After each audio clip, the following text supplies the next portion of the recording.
Think we have a dump button. Hey, everybody. Welcome Monday morning. Hope you're having a great one. Hope you had a great weekend, Delaware Valley and beyond. I know Ray was tearing it up down the shore. It will never be the same again. But we appreciate you joining us on this another beautiful, beautiful day. I know I went to hit, to begin the show, I went to hit the producer button to talk to B. Gunn in there, and I accidentally hit the on button. And I was telling the morning show to get out of here because they were all carrying on. Can't have that, Ray. How are you, buddy? I'm doing great, Bob. Good. How are you? Didn't take long, did it? No, not at all. Happy Monday. Yep, happy Monday. We'll see you about 1:30 on Friday. B. Gunn, how you doing? I'm not bad. When Mike Vito texted me yesterday that I could come in here and work with Bob Cooney and Ray Dunn, I was like, sign me up. I'll show up at 3 in the morning if that's the case. So you said, let me just lay out in the sun with no sunscreen on and get burned to hell. That's what I always say. I don't believe in suntan lotion. Well, I want you to start believing in it, all right?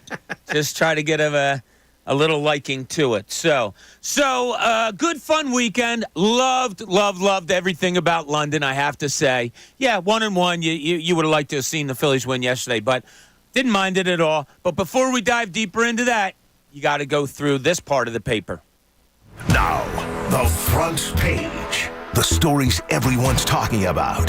97.5, The Fanatic. All right, you got the London split with your Philadelphia Phillies with the 6-5 loss to the Mets yesterday. Leaves a little bit of a bad taste in your mouth. No big deal. You don't overreact. The team is still really, really good. I would even call them borderline great. Alvarado and Soto just didn't have it. So you went through that. Lefty relievers, those two, they pitched 2/3 of an innings, gave up 4 hits, 3 earned runs, 3 walks, and, of course, a game-tying hit batter. You just can't have that happen. But good outing from Taijuan Walker. If you want to take something out of yesterday on the positive side, I thought he was really good. You know what? He looked comfortable to me, Ray. More comfortable than he's looked all season, I think. And just had pitches going where he wanted them to go and when he wanted them to get there. Yeah, and the curveball looked good for him. I think he looked confident finally in multiple pitches for an outing, which was good for him. It would have been nice if he got out of there nice and clean, with a cleaner line by the end of the game. But ultimately for him, I think it looks like the best we've seen him probably since the first half of last year. Yeah, exactly. So you can take that positive off yesterday as he went 5 2/3 innings, just 2 hits, just 2 earned runs, 1 walk, 6 strikeouts. Good hitting by the Phillies over the weekend. Now, if you remember, Ray, on Friday I was talking about their hitting going into the London series. Over the previous 3 or 4 games, they were hitting just like 209, something like that. I broke down the numbers on Friday. But they went out to London, went 21 for 70, 300. They had 4 home runs, 3 doubles. So it appears the offense might be coming back. Not that it left, but I think the offense is just fine. After Saturday, all right, so they play Saturday. They win that game on Saturday. The bullpen in 7 games had gone 25 innings, 15 hits, 1 earned run, 3 walks, 32 strikeouts. That's a .36 ERA. So they were cooking. And then yesterday they go in and, look, when he went to Greg Soto yesterday, when Rob Thompson did, I think maybe a lot of the Delaware Valley was like, okay, the bullpen's going so great. You can't pitch Strom every situation when you want a left-hander. Soto's on the team for a reason. You got to get him out there. I mean, at least that was my feeling. And then he does what he does, and then I think everybody's feeling was, I knew it. You shouldn't have put Soto in there. It should have been Strom to begin with. Look, you got those guys at your disposal. You have to use them.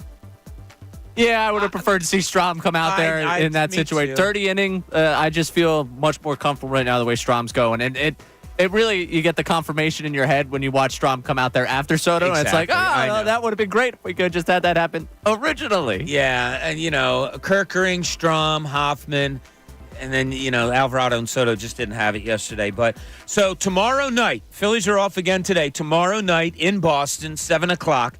You'll get Zach Wheeler going against Cutter Crawford. Man, what a luxury. You come home, it's going to be a little wonky. And I was texting with Tom McCarthy today and, the tiredness that they're all feeling and everything. And Tom will be joining us at noon today. But when I was texting with Tom, you could just kind of feel it. And then you're like, man, what a luxury. You got Zach Wheeler back there. Now, I wonder what they did, and I'll ask Tom this. I'm anxious to hear a lot of behind-the-scenes stuff that happened. We saw the 2 games. I was fine with it. Okay, you go out there and you split, and you lose yesterday's game in a way that was wonky. But whatever. Behind the scenes, I wonder if this team, you see I think it was the cab ride with Bohm and Schwarber. Really cool stuff. You're going to have Utley around and Ryan Howard around and Victorino and Hamels. Those guys were around all weekend long. I imagine for this team, that's pretty cool too. So I'm anxious to get a behind-the-scenes look from Tom McCarthy when we talk to him at noon today. They'll go Wednesday and Thursday up in Boston also. Both 7 o'clock starts. Christopher Sanchez starts Wednesday. Thursday is Aaron Nola. So that's good. And then you're on to Baltimore for 3. So I don't mind having a tough and tougher series coming back from England. I don't mind it at all, Ray. I think it's pretty cool. People, where are they? Where are they as far as playing against good teams? Well, they've showed what they can do against good teams also. Now you have 2 series after different circumstances on the road. I like it. I'm good with it. I'm all right. I mean, I think they're going to handle it well. Yeah. I prefer not be the AL East that they're going up against, but I think the Red Sox being before the Orioles makes me feel a lot better. Yeah, it's kind of an ease into that's going to be a big weekend in Baltimore. I have family there. The talk of the Yankees obviously is their biggest the rival and all that, but then when they look further and they look over at the National League, they're excited for the Phillies to come into town. Friday night. A week ago, the Phillies were up. I told you I wanted to do this little scoreboard watching. Well, a week ago today, the Phillies were up by 6.5 games on the Atlanta Braves. Oh, we go to a week later, and what is it now? The Phillies are up 9. So they picked up 2.5 games during the week. Phillies now stand at 45-20. What a disaster of a weekend for Atlanta. They go up 2-0 yesterday. Like, I'm scoreboard watching a little bit. And then I get away from it. It's Sunday, so you're cooking out. You got all these things going on. And then the basketball game last night. And then last night before I go to bed, I'm checking scores. I'm like, oh, look at that. They gave up a 7 spot to Washington and wound up losing 8-5. It was 8-2. They scored 3 in the 9th, the Braves did, to make it even sound that close. So, Phillies are kind of running away with this thing right now. Eagles, the morning show was talking a little bit about this, and we did it on Friday. Great work by you and who was our producer on Friday? Josh. Getting this cut. Maybe we'll play it again a little bit later today. I have some thoughts about Jalen Hurts and Nick Sirianni. And the morning show was talking about it and diving a little bit deeper into it. I think it might be a little simpler than having to go like this real deep dive in and who's offense, who's this, who's that. And we'll talk about that a little bit later. I'm wondering, because of all the things that I've read, you get all the wrap-up stories now after Mandy Minis are over. Well, a lot of the wrap-up stories talked about, wow, the youth of this secondary looks really good. I questioned something a couple of weeks ago. Prophesized, yes, very good. Thank you, Ray. That's why you're a great producer. 2 years ago, the Eagles lost in the Super Bowl to the Kansas City Chiefs, who had a total youth movement in their defensive secondary. And look what it's done. They won it that year. They've won another Super Bowl. Those kids have grown into a fine defensive group. Might it be something, and of course this points directly to Darius Slay and James Bradbury, might it be something that the Eagles look to do? We'll take maybe a little bit look at that later on today. On the national front, the Boston Celtics take a 2-0 lead over the Mavericks with their 105-98 win last night. With an exclamation point on Friday, and I never do this, after they beat Dallas in that first game, I said this series is over. Dallas had to win that first game somehow, some way. I'm sorry, I think this series is over. But they continue again Wednesday, and that game 8:30 will be right here on our station. Drew Holiday had 26 points, Jaylen Brown 21. Luka Doncic, who was downgraded to what was he? Questionable. Went probable to questionable. Probable with some kind of a strain somewhere. I don't know. I didn't look up the anatomy. But he went for 32 points, 11 rebounds, 11 assists. Also had 8 turnovers. So Boston goes up 2-0 there. Danny Hurley, coach at the University of Connecticut, he's expected to make a decision today. And I saw one tweet from a prominent NBA writer. He will either get on a plane and go out to Los Angeles to be introduced as the new head coach, or he'll get on a plane and go down to Orlando, where there's a live period to do some scouting and stuff down there for the University of Connecticut. I have said all along, and I still believe it, I don't think he's going to take the Lakers job. Rick Pitino came out this weekend and said the same thing. Not that I really want Rick Pitino backing me, but I just think Danny Hurley is so cut to be a college basketball coach, especially right now. NBA might be down the line for him, definitely could be if he wants it to be. And I almost would be upset if he went to the NBA. I think college kids need Danny Hurley. I'm looking out for the youth of this country, right? Yeah, I'd be there for the drama of it. I'd be there for the theater of it. I mean, I don't see the Lakers and Danny Hurley being one and the same, but hey, that's for all the fun for us to figure out. Yeah, exactly. If you're the pilot, which way do you want to go? Yeah. Like, I mean, you're sitting on the runway. Do you want to take the flight to Orlando or do you want to take the flight to L.A.? Of course you want to go out to L.A. I don't know. Why? It's just longer that way. You know? It is longer. Yeah, just take them out to Orlando, get done. Maybe go head over to Disney World. I spent so much time in Orlando and downtown Orlando. I don't know. It's just a long flight over to LA. I'll just say it. I very well could be wrong. I don't think he's going to take it. I'd be more surprised if he took it than he didn't. Caitlin Clark, not picked for Team USA. Everybody's heard me talk on this station a lot about Caitlin Clark over the last 2 years. I'm fine with it. I really am. I'm fine with it. They're probably like Tyrone and I and you were having this discussion on Friday. Tyrone going on about, look, there's so many better players in this league right now. He's right. He's right. There's more accomplished and better players right now at this point of Caitlin Clark's career. And this is professionals going over there. She's been a professional all of like 12 games.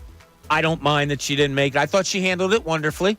And said she was happy for everybody going over, and it's going to light a little bit of a fire under her. All of that, whatever. I think it's fine. I don't think that should really be much going on there. In the NHL, Game 2, Edmonton at Florida.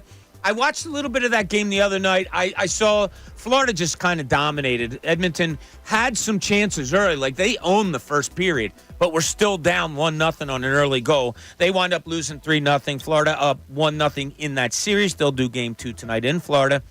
And last but not least, certainly, I don't think big is a big enough word.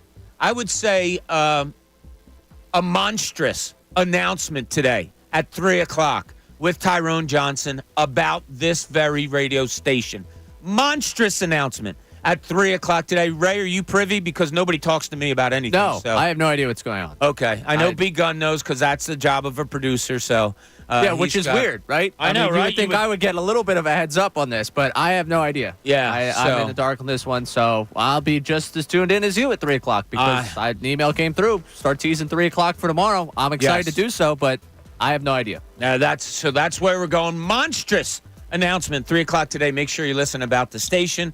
So there you have it. There's your front page for today. And Ray, I was anxious to get your thoughts on this because you were away this weekend. You had a lot of fun going on with your family down the shore and all that. I didn't want to bother you. I do kind of like to, stay away. Not from you, but like I like to get away from work during the weekend a little bit. You worked yesterday, I know. So our text messages weren't much about sports this weekend. No, just the weather, actually.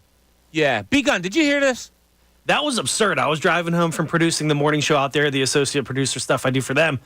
I checked the weather at least 5 times sitting there by myself during the show, let alone throughout the day. I thought Ray was crazy for that. You were just checking the UV index. Put on some sunscreen. I don't and check relax. that, as you can see. Yeah, you need to start doing that. Well, so my barometer in life is my wife.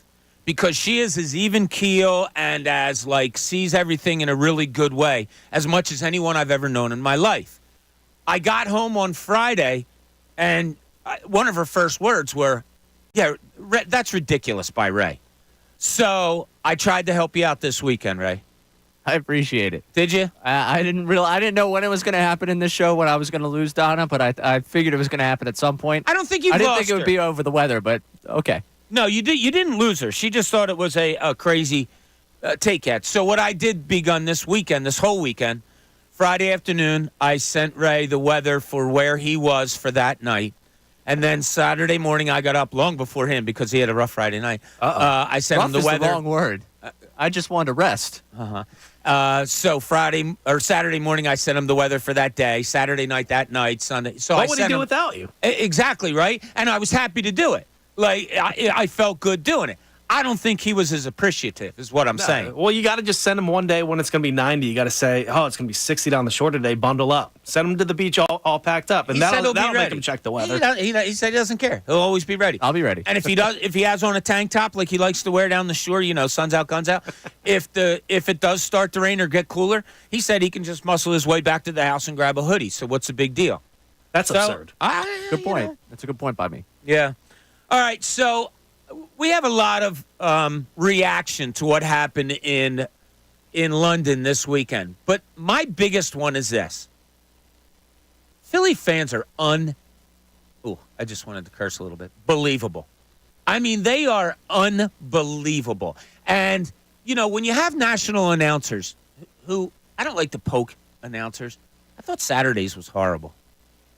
I don't really listen, but when they're mispronouncing somebody's name the whole game through, JT Realmuto needs to have his name pronounced Realmuto.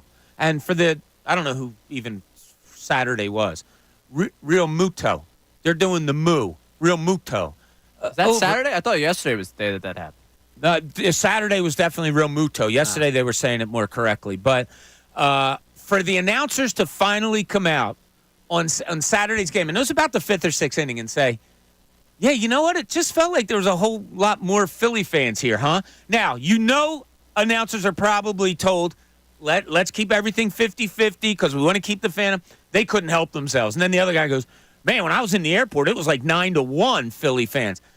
I got to give Philly fans a round of applause, everything. My buddy was on TV yesterday. Oh, nice. They were showing the fans standing up and clapping, and boom, there he was right in the middle of the screen. So we got a screenshot of that. But that was the most, impressive, the happiest thing I brought out of this weekend. Did you feel that? I mean, you have a roommate over there. Yeah, I mean, I felt he'd been telling me, I don't know when I'm going to run into a Mets fan. Honestly, the London series, for all it was, Phillies Mets, there was just a heavy Philly slant. If I was a Mets fan, I'd be sitting there man, one, we didn't show out, but two, you got the double play they turned before the game with Chase, with Bryce, with Rob McElhenney. The whole thing felt like it was all the 08 Phillies are there, and David Wright was there, but that was it's Daniel Murphy was one of their come on, they're not a story though. No, they're not. But it was great to see. Just it's nice when one of your biggest rivals, they make this big event about the two of you playing, and you just entirely trounce them at all the pomp and circumstance. It would have been beautiful. A walk off yesterday would have encapsulated a perfect weekend there. I feel a little bit of it just didn't quite end the way you wanted it to, but it was just awesome to see, one, Philadelphia put New York to shame in terms of the fandom there, and then two, just all the circumstance around it was pretty much Philadelphia. I don't know. Yeah. I didn't catch any real big New York things that happened aside from, oh, yeah, that's David Wright sitting there in the stands. Well, it's funny because I went over to my neighbors across the street to check in on them. They were actually carrying something in, so I ran over to help them carry something in. And, they're older. And we're sitting around the table, and Mary Lou says to me, she's like, wow, that Phillies crowd was really crazy in London, wasn't it? And I said, yeah, it was. She goes, wasn't that just like the basketball game down here where the Knicks fans came down and took over? And I was like, yeah, it was. And her husband was like, Nick goes, yeah, don't bring that up. But it was kind of that, but this was cooler. It wasn't a one-game thing. It wasn't a drive down the turnpike. No. Philadelphia owned London this weekend. Yeah, which was awesome. I mean, it was really cool to see it. I thought that the whole experience of watching them do it was really awesome. The only thing I really have a problem with is the circumstance around with the networks. I thought they did a terrible job around the event. No pregame, no postgame. Now, what happened on the Saturday pregame? I don't know if either one of you saw it, but I saw a lot of people on Twitter saying, wait, they have a pregame and they're basically making a pregame of the Dodgers and the Yankees? I flipped on Fox 20 minutes early. Went to go, let's see what they're talking about the London series. There's A-Rod, Derek Jeter, David Ortiz, Kevin Burkhardt walking around Yankee Stadium. Oh, yeah, I'm hyped for Phillies Mets, man. That's weird. I was going to watch Yankees Dodgers regardless. So. But it was the marquee event of the weekend was the London series, and then they acted like it was just the de facto World Series going on that night between the Dodgers and the Yankees. Meanwhile, the Phillies are the best team in baseball, and they just paid no attention to it during the pregame. It was disappointing for sure. Yeah, I have a cousin who's a Mets fan I've told you about before, Ray, and texted him after the Saturday game, not to be like, look at that. All I said was, wow, that London thing looks pretty cool, doesn't it? And he's like, oh, here we go. I said, I didn't even say anything about the game. I'm just saying the London experience looks pretty cool. Then sure enough, yesterday during the game, he's like, yeah, the Mets are terrible, when they're down 3-0. I said, well, maybe the Phillies are just really good. Trying to throw him a little bit of a bone. He comes back to me after the game's over and goes, oh, are the Phillies really that good? Seriously? Mets fans were unheard of. That was the highlight of their season. They were unheard this whole weekend until they finally got a lead. Then the Let's Go Mets chant starts going, and Phillies fans drowned them out with booze. Yeah. So, yeah, Philadelphia, congratulations. You absolutely owned this weekend. 1-1 out there. Okay, yeah, you would have loved to have won yesterday, but I just thought it was an absolutely wonderful weekend. Can't wait to talk to Tom McCarthy at noon. He was on TV quite a lot yesterday because they kept showing he and Larry Boa talking up in one of the up in the stands or whatever. So anxious to talk to Tom. We'll get through all that. We'll throw this question out to you. And if any of you are just getting home or you were able to get out to London this weekend, we'd love to hear from you. What was the experience like? 610-632-0975. All in all, you had a weekend out there. You went 1-1 against the hated New York Mets. I'm okay. I'm okay. I think this was a really cool, fun weekend for the Phillies, and I'd be surprised if this isn't even another uptick in what has already been a phenomenal season. So give us a call. Let us know. What did you think about the series out there? And if you were out there, if you were over there in London, give us a call. We'd love to hear what it was like. 610-632-0975, or you can text us at that number also. This is Middays. Bob Cooney, 97.5 The Fanatic.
Welcome back, everybody. 10:30 on this beautiful Monday morning. Another great day out there.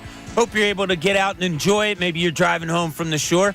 Maybe you do something smart, like take a Monday off or a Friday off. That way it gives you a long weekend. Ray, I'm going to teach you that lesson at some point. 10 o'clock hour, it's brought to you by Window Nation. Take advantage of Window Nation's 50% off sale on all style windows. Plus, make no down payment with no payments and no interest for 12 full months. Call 866-90-NATION or visit windownation.com. We got Ray Dunn in the co-host chair today. Brendan Gunn is our producer, having some fun here talking about the Philadelphia Phillies. And it's funny, this weekend gets over with. I thought it was great. Yesterday's game just didn't feel right. I don't know what it was. I got up early. We had 3 of the 4 kids in the house for the weekend, which was cool. So I got up and I said, all right, I'm chef today. Whatever anybody wants, I'm making you breakfast. I had pancakes going. I had eggs going. I had bacon going. I had everything going on, right? Individualized. What do you want? Whatever you ordered, boom, it was right there on your plate. Chocolate chip pancake I was making. Yeah.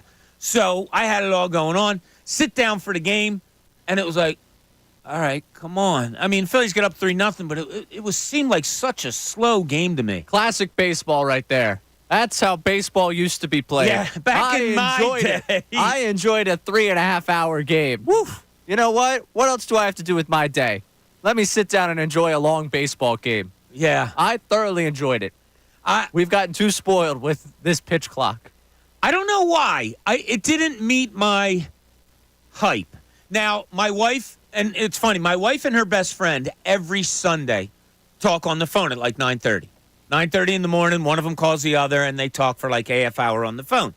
So she gets off of the phone. I was, cooking, making breakfast and stuff, and I said, oh, what's going on, anything? And she's like, no, her husband went out to watch the game. I got to be honest, there was a tinge of me that was jealous. Yeah. Go out and watch the game. But then I thought, no, I'm not, because I'm here. I'm exactly where I want to be. I want to be making breakfast for the family.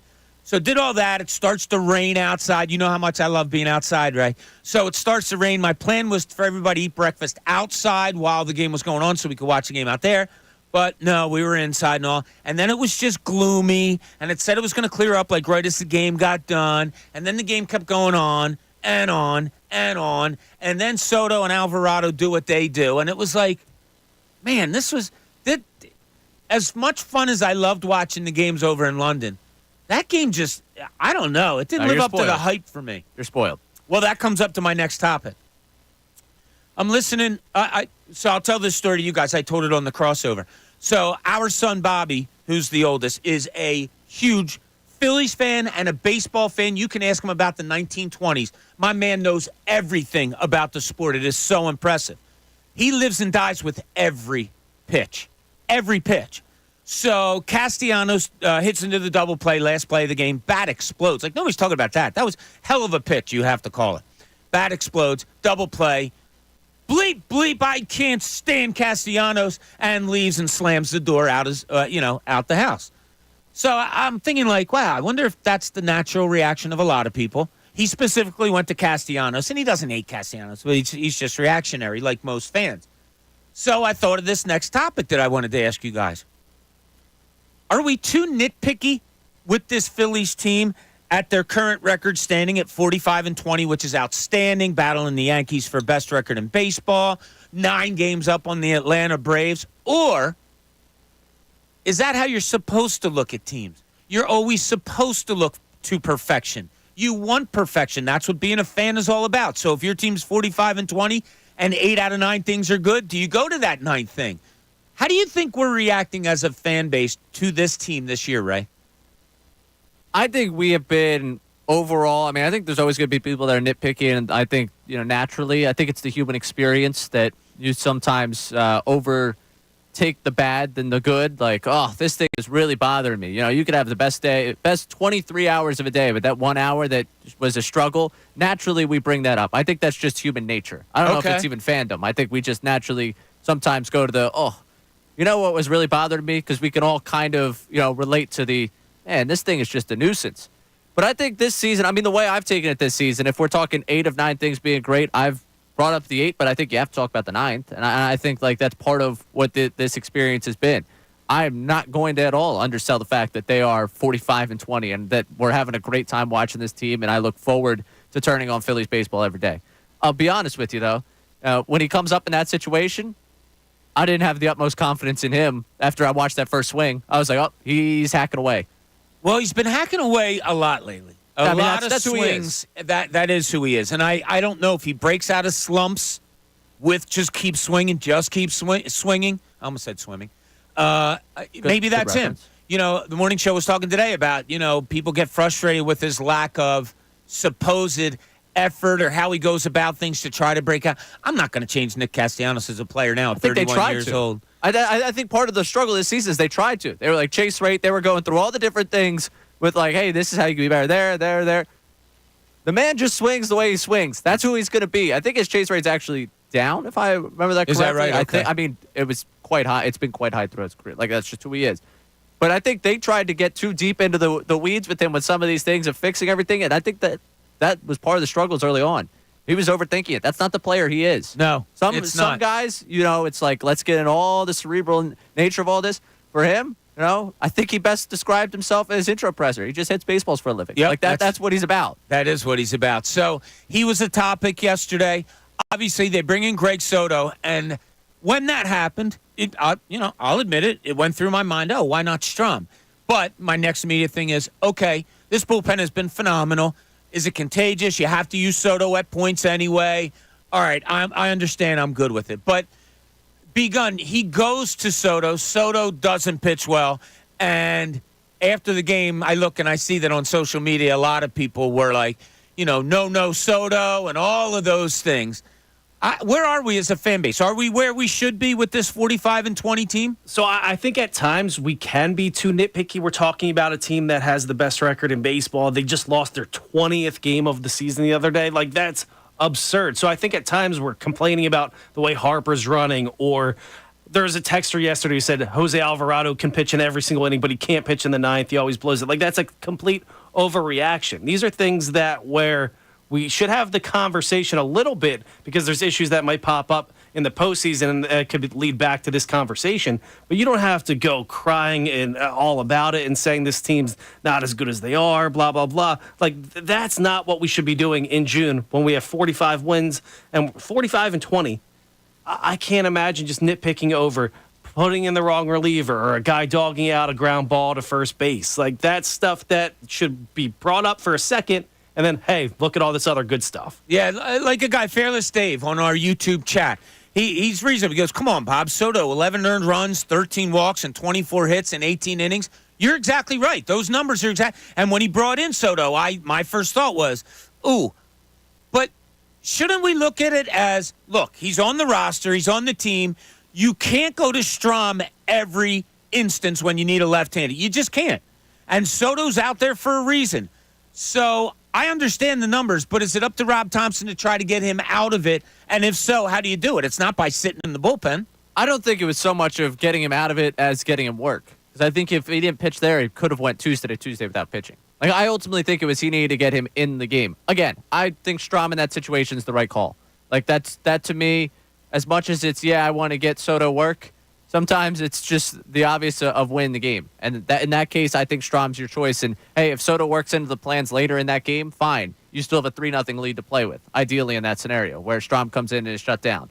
And I think it's funny when you have a game like yesterday where it's Soto and Alvarado that have frustrating times. People begin to tie them together. Yeah. Let's not do that. And especially that texter with the 9th inning thing, people that are upset with Alvarado, you need a real closer, Alvarado, in his career, his ERA is like a run and a half better in save situations versus non-save situations. It's not even close. Like, that's career numbers. And I got a call yesterday. Someone said, I wish we could just call up that Brad Lidge. And Brad Lidge had a higher walk rate in the 2008 season than Alvarado's had in the last 3 years as a Philly. People don't trust Alvarado, but are very quick to like compare him to the one perfect season. It's like, that's the problem. When you talk about nitpicking, expecting perfection out of a reliever is ridiculous. Yeah. Like, there's going to be bad outings. Well, out of anyone, but especially one bad inning for a reliever can change what happened. Like, he did 2 months where he basically was a 1.30 ERA. He had his second really bad outing of the season. that is going to be what changes your opinion on Jose Alvarado. It happened. This is maybe the second time he's gone 4 days without pitching this season. Like, sometimes these things just happen. I didn't enjoy watching it either. I was frustrated by it, but I'm not jumping off the Alvarado train because I saw a second bad outing, and we're sitting here on June 10th.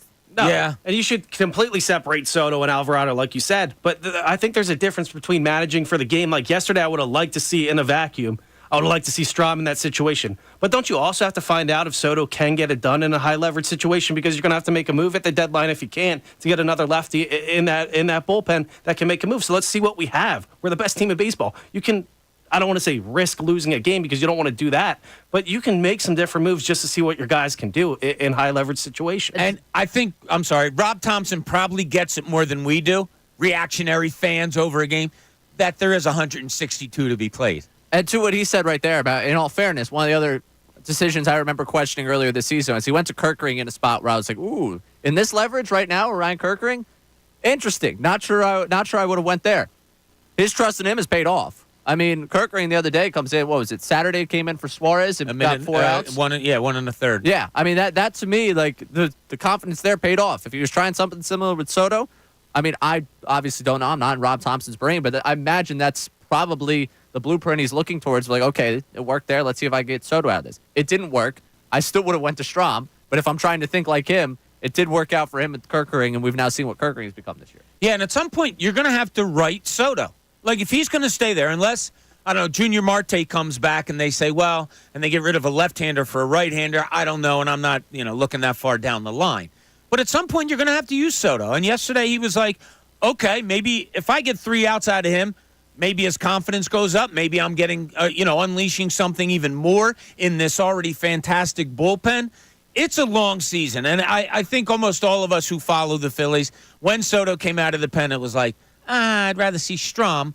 But my second thought also was, all right, let's see what he does. Rob Thompson's been pretty good this year. You had to use him. Now, there's another part of yesterday's game. I want to talk a little bit Eagles when we get back. But there was another little interesting thing in yesterday's game, and I label it, unless something else came out, as Rob Thompson being a bit of a softie. I'll let you know what it is when we get back. This is Middays. Bob Cooney, 97.5 The Fanatic.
Welcome back as we approach the 11 o'clock hour here on Middays. Bob Cooney here with Ray Dunn. We got Brendan Gunn is producing today as Ray moves into the co-host seat. Now, just something real quick from yesterday, as I teased before. I think Rob Thompson had a little bit of a soft spot in him yesterday. So it's the ninth inning. Phillies are down 6-4. They come to the plate. They start mounting this comeback and all. JT Realmuto's on second after getting hit by a pitch. And then all of a sudden you see Garrett Stubbs running out of the dugout to pinch run for JT Realmuto. I'm like, wait a minute, what? Is JT Realmuto is one of the fastest guys on the team, let alone catcher. Why do you think that was? Now, Ray, you haven't found anything that Realmuto was hurt by getting plunked on the thigh or anything, did you? No, but he has been beaten up. I mean, I wouldn't be surprised if it was one of those like, hey, man, I think you might not be at the peak condition of running right now. He took one off the thigh earlier in the game. Did you guys see that, the foul ball? Yep. And he kind of went down. I was trying to read his face like, was it damn that hurt or was it, my God, how many times can this happen to me?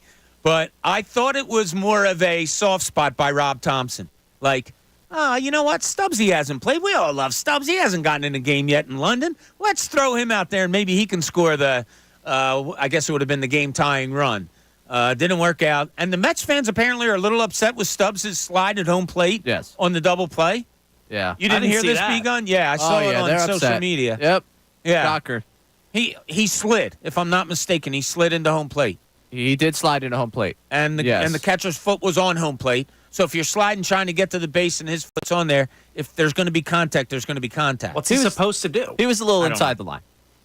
A little bit. Yeah. All right. Sorry. Hey, we just talked about nitpicky. Is that nitpicky by Mets 100%. fans? Well, I'm Well, it's normal for Mets fans. Yeah, I was going to say, Mets fans upset with, a Philly, and even though it wasn't Philly at the time, trying to break up a double play and sliding. Like, I don't know. I think they saw Chase Utley this weekend. They found themselves a reason to get upset again. I thought Utley was perfect this weekend. He's just, he's still just cool. Chase Utley handled it all well. I blame Rob McElhaney for the loss yesterday. Really? I don't think there's any, other solution. The guy started the game with a double play because he wanted to have a catch with both Bryce Harper and Chase Utley, and the game ends on a double play by the other team. I mean, if you don't see how that goes hand in hand, I don't know what you're saying. I do. I mean, now that you point that out, it is all his fault. Yes, I mean, believe that does check out. I could see how that would be his fault. The gang ruined the London series. They did. He does have to kind of pick. I'll be honest. I was a little disappointed there wasn't a selection made. I thought it was whatever. Nah, I'll be honest with you. You can't kick out the Silver Fox. What are you going to do? I have a new best friend? No, they'd pick the Silver Fox. Well, but he wants to have a relationship with Bryce also. You have more than one friend, don't you? Yeah, I do. All right. But if I teased going into a break, I'm going to pick between one of these two guys coming up next, and I'm like, you know what? They're both kind of great. Yeah, I love you both. And then everybody be like, oh, no, that's I don't think so. I think the listeners be like, why don't you pick, Ray? No, I don't think so. I think they're happy because your heart grew 2 sizes that day. Maybe. No? All right. So the morning show also today, and we talked about this on Friday, where we heard the press conference on Thursday, and I had immediate reaction to it, and then Friday had even more reaction to it, that I said, the answer to this next question by Jalen Hurts convinced me of something. I already announced what it was, that this is Kellen Moore's offense now. There's also something more I want to say to it. So, B, let's play that now. What have you noticed about, Nick being open-minded to change up the offense like he has? I mean, what's that say about him? I mean, it's a great question. I don't know that I know the answer to it. Well, what have you seen? What have you seen from him as far as doing that? I think he's just, he's been great, and the messages he's delivering to the team.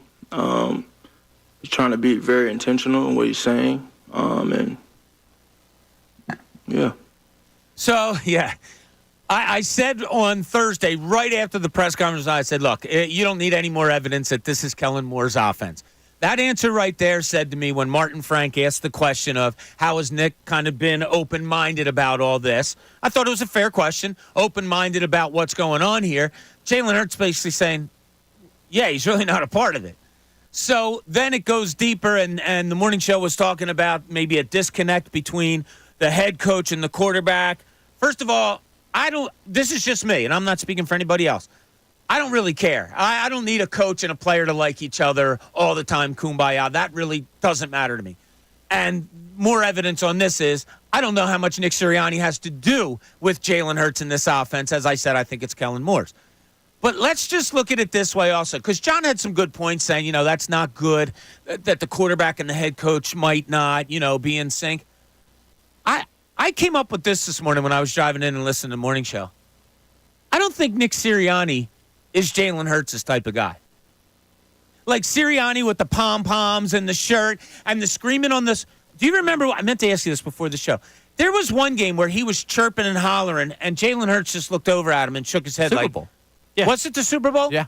And he was yelling, like, saying first down, and Jalen Hurts is like, shut up. Oh, it was okay. I remember I remember seeing it, but I didn't remember what game. I just think sometimes you work with people that just aren't your cup of tea. It doesn't mean you can't work together and all that, but I think Jalen Hurts just looks at Nick Sirianni and yeah, man, he's my coach. He's just not my kind of guy. I'm not going out and having a cup of tea with him or anything like that. Could that be a simple case of that? And is that okay? It's okay not to be your kind of guy. Ultimately, I still have to feel like there's some cohesiveness there. I wouldn't. Yeah. Is that what you said? I'm sorry. Well, you have to feel it like there needs to be. I need them on the same page. I need them pulling together. I don't need him to be best friends. If they only talk, if they only really interact in the facility, that's cool. But I can't have them pulling opposite directions of I didn't like the Hurts hand. It made me it was unsettling to me. I didn't like the way that came across. It was a layup you think of an it was answer. Truthful? Yeah, I think it was too much. I think it was a little too revealing. Honestly, that's a layup of a question. How do you feel? What does it say about it? All right, but also as sports talk radio hosts, and and John has asked for it an awful lot, and I respect that. He wants the truth. Want the truth? Tell us the truth. Tell us what really happened. Maybe he gave the truth. I don't know how to answer that. He's not really around. I don't know. To say it's great of him to be what he's doing. That's a lie.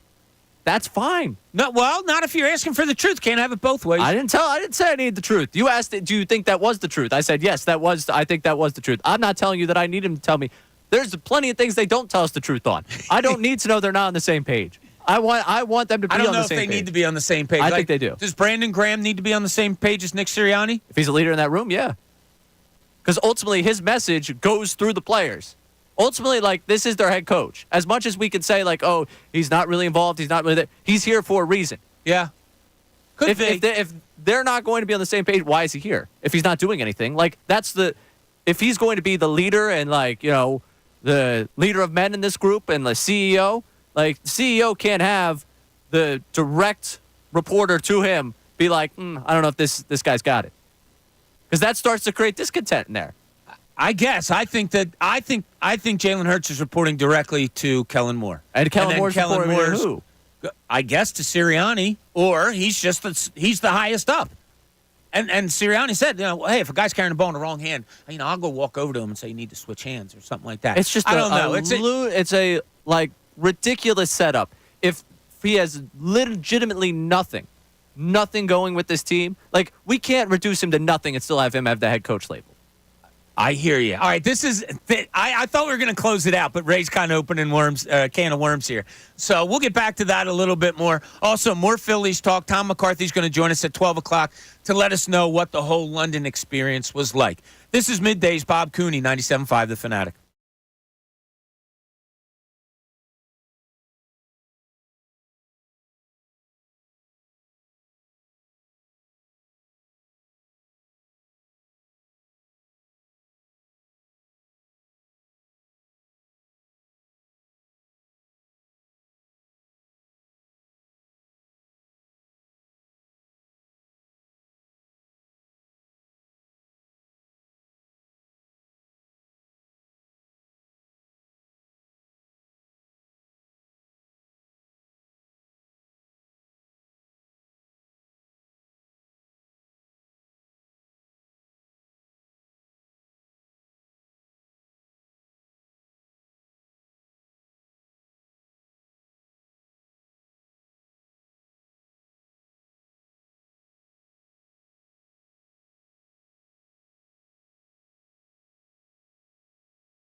Welcome back, 11 o'clock hour. So happy you're with us. Ray Dunn sitting in, co-hosting today as Brendan Gunn produces. Talking a little bit about the Eagles, and I just wanted to kind of close it out. It was like a thing I wanted to do in a little 5-minute segment of what Jalen Hurts had to say on Thursday when it came to Nick Sirianni and how he's taking being maybe not a big part of the offense. And Jalen Hurts' reaction was just kind of, I don't know how to answer that question. It made me just believe on Friday, okay, it's Kellen Moore's offense. Actually, it was Thursday, right after the press conference. It's Kellen Moore's offense. Nick Sirianni doesn't have a lot to do with it. To me, that's okay. But since OTAs and now Mandy Minis are done, Ray, do you think the fan bases look upon Nick Sirianni, and I'm not saying good or bad, but just the way they view Nick Sirianni, maybe because of answers, maybe because of what he said, do you think it's changed? No, not in the slightest. Okay, so what was your thought of what the fan bases thought of him was and how it hasn't changed at all? It hasn't changed because this fan base was out on Sirianni, and I still think this fan base remains out on Sirianni. Wow. Yeah. Majority, not. So, if you were to put this fan base that said they're out, you say they're out. Correct. Is that like an 80-20 they're out? Is it kind of like a close? I can actually give you the percentage that I think is entirely out. Because Did you do a poll, Ray? No, I didn't do a poll. You did a poll on your own, didn't you? No, Without even asking us. No, our friends at the Best Show Ever, coming up at 2 o'clock, had done a poll a couple weeks back. And they'd been talking about the offense. And then ultimately asked, who would you blame if the defense wasn't good? And there were people blaming Sirianni for that. That said that they would blame Sirianni for that. That, to me, tells you if an offensive-minded coach who is claiming not to have anything to do pretty much with what's happening on the field is going to take blame for the defense not being good, that means people are just ready to blame the guy. Right. And I'm looking to find this poll right now. But to me, when they were reading off the results of that, I was like, yep, I think people would be really, really quick to be out on this guy still after last season. Right. So I think it changed a little bit, but for the worse, because I was one of those guys who I didn't want him gone per se. I thought he deserved another shot, one more year to see what he can do. But now after hearing Jalen Hurts say that, I'm kind of like, what is he going to do? What does he do? 95% of the offense isn't his. The 5% that is his is the tush push. Like, what does this guy do here? So I'm kind of like skeptical about how the season's going to go, and it's all because of Nick Sirianni. It's not because of a young defense. It's not because of, obviously not because of the offense. Any question marks I have is with this team, it's Nick Sirianni is where it starts and where it ends. Or maybe are they is management doing the good thing of saying, yeah, we'll give you the title still, but Kellen's in charge of the offense, Vic Fangio's in charge of the defense. You can pick and choose where you're going to go. My hasn't changed. I said after last season that I didn't think you could get rid of him because of the resume he built. The only thing I will say that has changed with me is that I am more surprised from what Nick Sirianni has said and Jalen Hurts and Kellen Moore that, wow, I just don't know a lot of what he does. And he does more than any of us know because we're not in there. But, on the surface. Go ahead. 41% of people said that if the Eagles' defense started this year, they'd blame Sirianni. Now say that again. If the 41% of people said if the Eagles' defense sputters this year, they'd put the blame on Sirianni. Wow. And defense? Defense. Because they were doing the conversation. Well, he's overseeing them now. They were, yeah. No, trust me, he's in the meetings. Yeah, If he doesn't like the way someone covers, he's going to make it known. Yeah, they did this poll because they had seen that 65% of people had said Sirianni was going to be the blame if the offense parts. They were like, all right, let's just test how out on Sirianni people are. 41% of people saying that they would blame Sirianni, to me, tells me everything I need to know about this fan base. Okay. I think this entire fan base is quite aware of the fact he's not a defensive coach. Quite aware of the fact that he hardly has anything to do with the offense right now, and he's an offensive-minded guy. Yeah. What were the other options on that poll? Was like Howie Roseman an option? Personnel and Vic Fangio.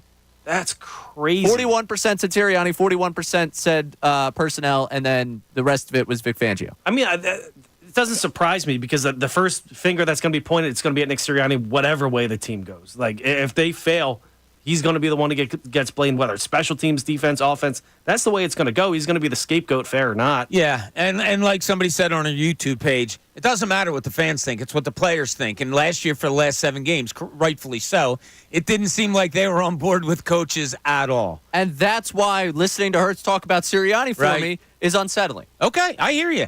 And I said it on Friday. All right, we can say it's taken us to the point of we know he's not doing much here.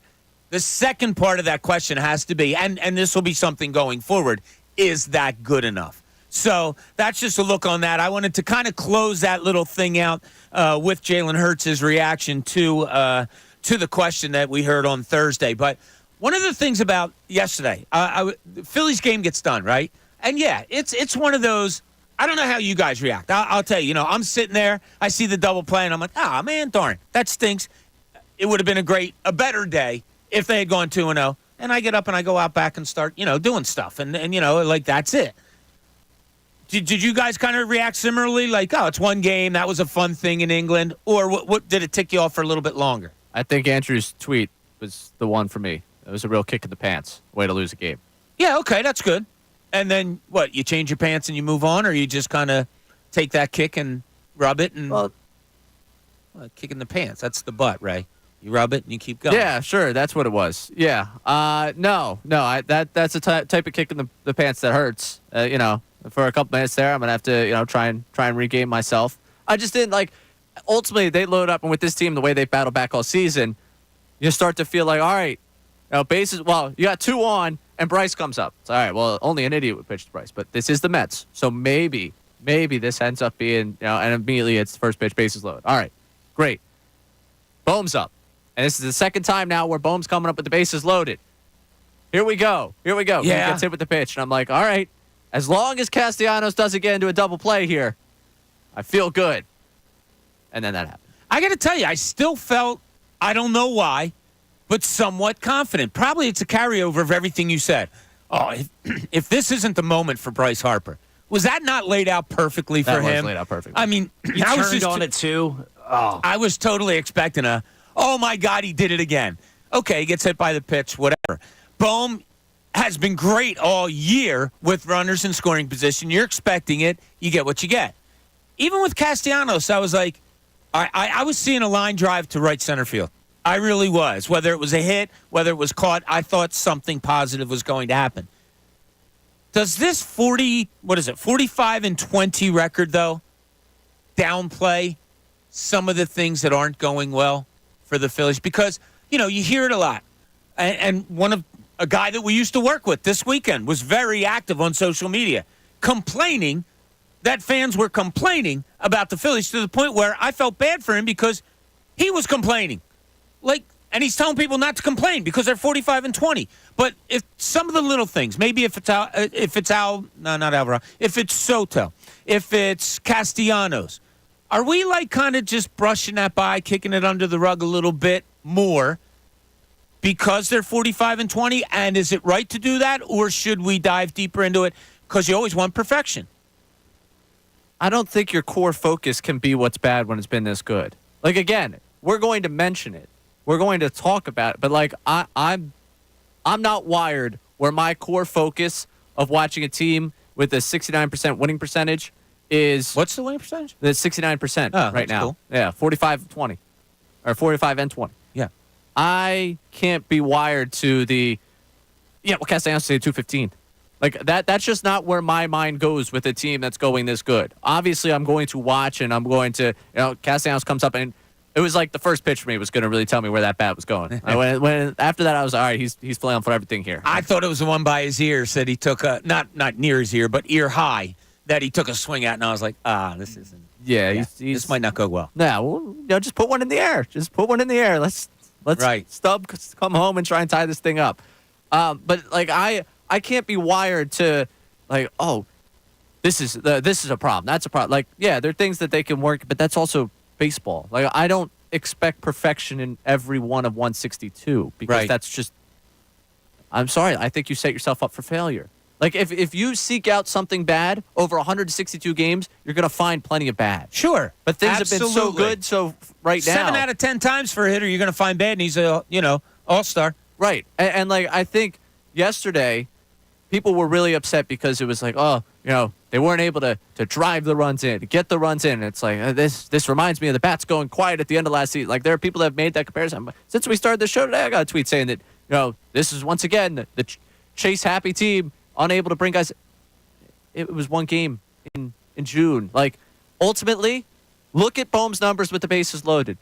Yesterday, comes up, grounds in the double play first, and then the next time he comes up, he gets hit. It's like, okay, I wish we had the opportunity to watch Bohm, go in and do something with it, but he's been so good with runners on. Am I going to throw away all that he's been good for 2 months because for one day it didn't work out that way? Like, that to me is something that I can't do. And I look at Castellanos and I say, yeah, I'm frustrated with the way he's been this season, but to spend my hours on end ripping apart everything with Castellanos when my team is 25 games over 500 before July, before even the middle of June, like, I feel in that case for you. Because I also am frustrated watching Castellanos bat, but I don't let it dominate my entire psyche. I'll play devil's advocate just for people out there, whatever. Yeah, all I want him to do is be average. All I want him to do is hit 265. Is that too much to ask?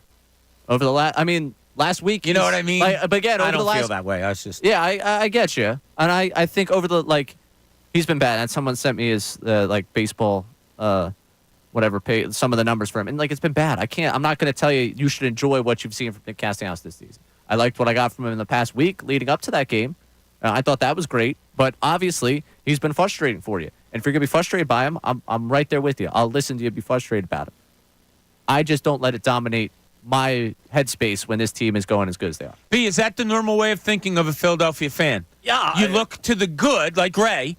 Oh, look how good this team is. Or is it more like a Philly fan to say, yeah, but what's up with Castellanos? And how come Soto they're throwing out there? Is that more like the Philly fan? And is it okay that some people are like that? Yeah, I think it's more in our Philly fan nature to be that Negadelphian all the time, opposed to looking at the 9 great things that are going on. Let's talk about Castellanos for hours on end, even though he's the least of our problems. They're still 45-20. I think the errors of this team and the issues that they have going on, there's stuff you take mental notes of because there's valid arguments to be made. But when you're 45-20 and so much is going great, let's talk about that. Let's look in that direction. I think if the game Castellanos had the 2-run shot, you won 2-0, you only had 3 hits. Yeah, that reminded some people of the NLCS when everybody else goes cold. But worry about that when it happens. I'm not going to worry about that when we're the best team in baseball, the best team in the National League. We're going out there every day. Every game's fun to watch. I can't sit here and complain about all these tiny little things when there's so much good. That should be the steering point of the conversation, and then just remember the negative later on if it comes back to that. Yeah, it's funny because it kind of goes against my nature, and it's the reason I brought it up. I love what Ray said. No, I'm not going to complain about a 45-20 team. I'm not complaining about a 45-20 team. I don't come out and Castellanos sucks, Soto sucks. My thinking more goes, okay, how can you right them? Yeah, because people are acting like it's the 10-1 Eagles where they had clear issues. You could see it, right? Great point. You could see that the whole season, and that was the talking point for that. I'm not seeing that with the Phillies. I don't see an Achilles heel. Now, can anything happen in October? Sure. Right. But there's not this glaring issue with this team where you don't know if they're real. This team is as real as it gets. I agree with you. They're not like the Eagles at all. Totally agree with you on that point. And, I'm nitpicky like that. I've told you before, Ray, if a team that I'm coaching or something wins by 40 points, I'm looking for something to improve upon. Perfection's never going to be reached in sports, but you always want to try to look there. But my reaction isn't such and such, as I said, sucks or whatever. It's more of, okay, how does Castellanos get righted? What do you do? That's why I didn't mind. I think it was in Rob Thompson's mind yesterday. All right, how do I get Soto righted? Is it, okay, I throw him into a 10-3 game in the 4th inning and, say, all right, go out there and try to get some guys out? Or is it a case where, all right, pretty big position here. His confidence is going to go, skyrocket probably if he goes in there, has his stuff, and gets out of the inning. That's why I had to not talk myself into, but that's why I understood what Rob Thompson did with Soto yesterday. And I think that's the job of a 162-game manager. I understand his reasoning. It's still not the decision that I would make in that moment. Fair enough. And that's if we want to take something out of yesterday of what if we're picking apart this team and what needs to be better, what needs to be. Gregory Soto, I think in a clean inning can come in and I'm comfortable for it right now in that type of leverage of a situation where, you're trying to get yourself out in that moment. I don't know if he's necessarily my pick. And right. I think over the last month, I don't think he's necessarily been, I think he's been what he is for you, like your 6th or 7th reliever. And that's ultimately, you brought him here with bigger billing. He was an all-star closer with Detroit. Right. And I think you brought him here expecting him to be more than what he's been. But if my biggest problem is Gregory Soto, and my biggest problem is them going to him on June 9th in a situation where I wouldn't have recommended going to him, I have to take stock of what my actual problems are. Yeah, exactly. And it's probably exasperated because of the numbers we've been giving out on this show over the last, 7 games, where we said the bullpen gave up 1 earned run in 25 innings over the last 7 games going into yesterday. Then when they falter, you can't help but be like, oh, maybe a little overreaction because it just hasn't happened. Right. And I mean, it happened in the, way it happened. Like, you were up 3, and you have the expectation now with this team that they're just going to win. So, you go into this is not the 2020, 2019, even 2021 bullpen where it's like, oh, yeah, bullpen's in. Well, let's get ready, buckle up for the ride. You're not expecting a roller coaster. No. You're just kind of expecting lights out. You're just expecting lights out. Yeah, and when you don't coast, you hit a pothole. It's like, whoa, what was that? Yeah. And that to me is what yesterday was. You hit a pothole. It's like, all right, let's see what we can take stock of from this game. People that have jumped overboard at Alvarado, I'm not there with you. I think you've got to just kind of reassess where your mind's at with the guy. Gregory Soto, those of you that are jumping off with Soto, he's got good stuff. He's not in Philadelphia. He has not figured it out quite yet to the level in which he had while he was in Detroit. So that's another thing for me that I'm looking at, and I would say, okay, I'm for what he is, he's not a massive problem right now. Right. Exactly. That I think there's things that definitely can be worked out with him. Out of yesterday, what I'm taking, don't tie the 2 left-handed relievers together. So, B, we have some text messages about this and some other things that we've gone on today. And if you want to text or call, 610-632-0975. We're talking about the state of the Phillies.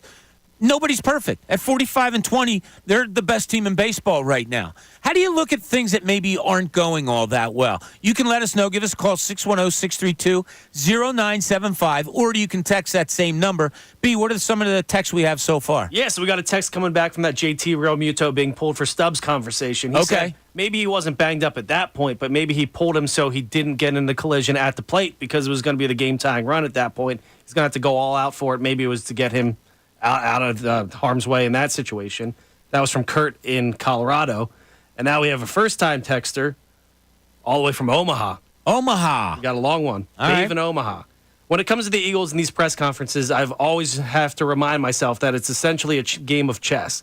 Every other team is listening to the same press conference trying to figure out to punch holes in the Eagles' plan and culture this season. They didn't win last year, just like my son's high school football team, by going out there and telling the truth every single press conference. They're extremely secretive. I have no problem with vague Eagles players and coaches at this point. I'm not going to read too much into it. That being said, I love the conversation surrounding it. Okay, I'll say this. I don't think they're not telling. I don't think other teams are listening to other teams' press conference unless it's something amazing that Jalen Hurts comes out and says, yeah, you know what? I've been battling this knee injury and I'm 10 times slower than I was in 2022. I just don't think that's happening. As far as telling the truth and all of that stuff, look, you glean what you can out of press conferences. I've been to a million of them in my life, and not saying I'm right all the time in how I read it, but I think we're pretty close on how we read Jalen Hurts the other day. Yeah. Yeah, I just, not for nothing. Jalen Hurts is usually calculated up there. He said 100 times. He didn't sound like he knew how to answer it. So I think he told you everything you needed to know without not answering it, or he usually just doesn't tell you anything at all. So I think that gave away more in the press conference more than he usually does. The baseline is Sirianni is not involved in the offense. The rest of that is all trying to diagnose what's the inner workings of that building. I mean, if he would have came out and said, I don't really work with Nick Sirianni anymore, I can't say that wouldn't have surprised me because of what he had said if later on somebody said, well, how much do you and Nick actually work together? And he said, oh, yeah, not a lot. I saw him the other day. He told me to tie my shoe. or something. And I'm exaggerating, and but I just wonder. Yeah, I have come to the conclusion, and that's the only way that my feelings about Nick Sirianni, the coach, have changed during this offseason, is that I don't think that he's in charge of offensively, defensively, schematically much at all. Yeah, I'm right there with you on that one. I think the one thing that comes out of this conversation and comes out of listening to Hurts and then Sirianni when he was doing his whole my relationship with Jalen's important, my relationship with Milton Williams is important. How important is the head coach quarterback relationship in this dynamic? How important is it to you? How important do you think it's going to be for this team to succeed this year? Yeah, that's the biggest question to glean out of all you heard from last week. Yeah. It's interesting. So, all right, we got a lot going on here today. Tom McCarthy is going to join us, fresh back from England. I don't know if Tom's in Boston or if he's here. I didn't ask him this morning when we were texting me. He was so nice. I texted him when they were over in England, and he didn't get back to me, and I understood. You're busy as can be over there. And he texted me back this morning. He's like, I am so sorry. I completely missed this. Just saw it this morning. I said, well, I'll take a shot again. Can you come on? He's like, sure, no problem at all. So we'll have Tom at 12. A lot more Phillies talk going in. Have some Sixers talk out there on the table as the Celtics take a 2-0 lead in that NBA Finals. Want to try to match the two a little bit. That and a whole lot more here. Middays, Bob Cooney, 97.5 The Fanatic.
Welcome back. Middays, 11:30 here at the Fanatic.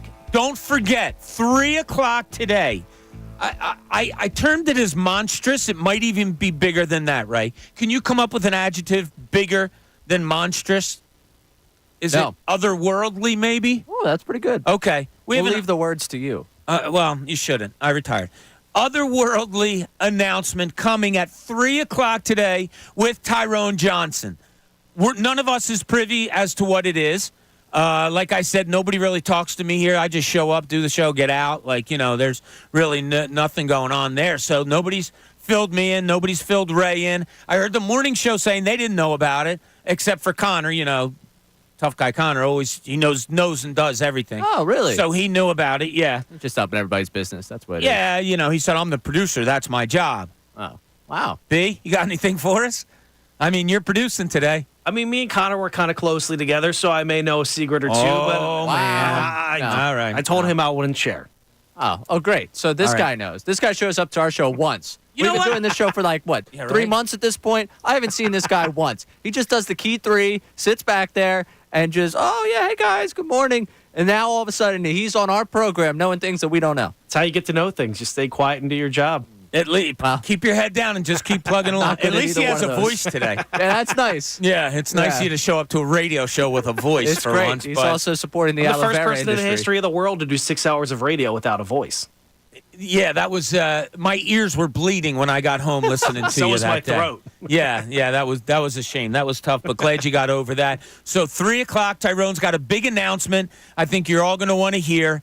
I guess I know I'm going to want to hear. Luckily, I'll be in the car at 3 o'clock and be able to find out exactly what's going on. But we're having conversations today. We're talking Phillies. Your reaction to the weekend in London. I thought it was phenomenal. I thought the fans were terrific. If you were over there, we'd love to hear from you. 610-632-0975. Love to hear about the experience. I'm okay. It was a 1-1 weekend. Yeah, yesterday's was a kind of a gut-wrenching loss. Like Ray described it to me as like when you opened your first beer later on after the game, or Ray opened it right after or during the game. I did not. It made the beer not taste as good as if they would have won the game. I thought that was a perfect analogy on your part, Ray. So I give you kudos for that. But, okay, 1-1 in England. Thought it was a lot of fun. If you were over there, and we're going to talk to Tom McCarthy at 12. He's going to give us all a lot of the behind-the-scenes stuff. But if you were there, we'd love to hear from you. 610-632-0975. You can call us, let us know, or text us. Or if you weren't there, how did you feel about it all? Because I absolutely loved it. Didn't think the broadcast, as Ray brought up earlier, or we both brought up, I didn't think either one of the broadcasts was great. But that I don't really pay attention. I wish to God we would have had our own. I wish we were listening to Tom McCarthy yesterday. That would have been a lot of fun. But we were where we were. Okay, we're talking a little bit Eagles today, too. And there's a subject I wanted to bring up to you, Ray, that I had brought up about 2 weeks ago. And that was about the secondary. And some of the media that was there and able to witness what went on in these Mandy Minis over the last week came away with the overwhelming feeling of, wow, these young kids in the secondary, and I'm including, Keely Ringo and, of course, the two, Mitchell and Cooper DeJean, who were taken in the draft. People are impressed. I wonder. The common thinking is that they're going to move on from James Bradbury. And I think that was solidified when Nick Sirianni came out last week and said, oh, no. We're trying him a whole bunch of different places. We're going to put him in the slot. We're going to put him at safety. We're going to put him, out on a corner, all of these different places. I think that was basically a thanks for everything, James Bradbury. Take care of yourself. Do you think the play of this younger group of guys in the secondary may also cue the end of Darius Slay? I hope not. Okay. I hope that 33, I believe, Slay. I'm just laying out there. I'm not slaying you one way or the other. So this is why I would hope it doesn't. The conversation surrounding the defensive backs for 3 weeks between May and early June, when the offense is learning 95% new what they're doing. Yeah, it's a new coach. Yeah, I hope they're not going to overrate the way that young defensive backs look from May to June and get rid of Darius Slay just over those 3 weeks against an offense that's basically been overhauled. So there is a similarity. They do have kind of a model. And I said this before. When 2 years ago they went up against the Kansas City Chiefs, and yes, that's a Patrick Mahomes offense, but it was also Patrick Mahomes offense that lost a wide receiver who was pretty damn good. So there was some changing going on there.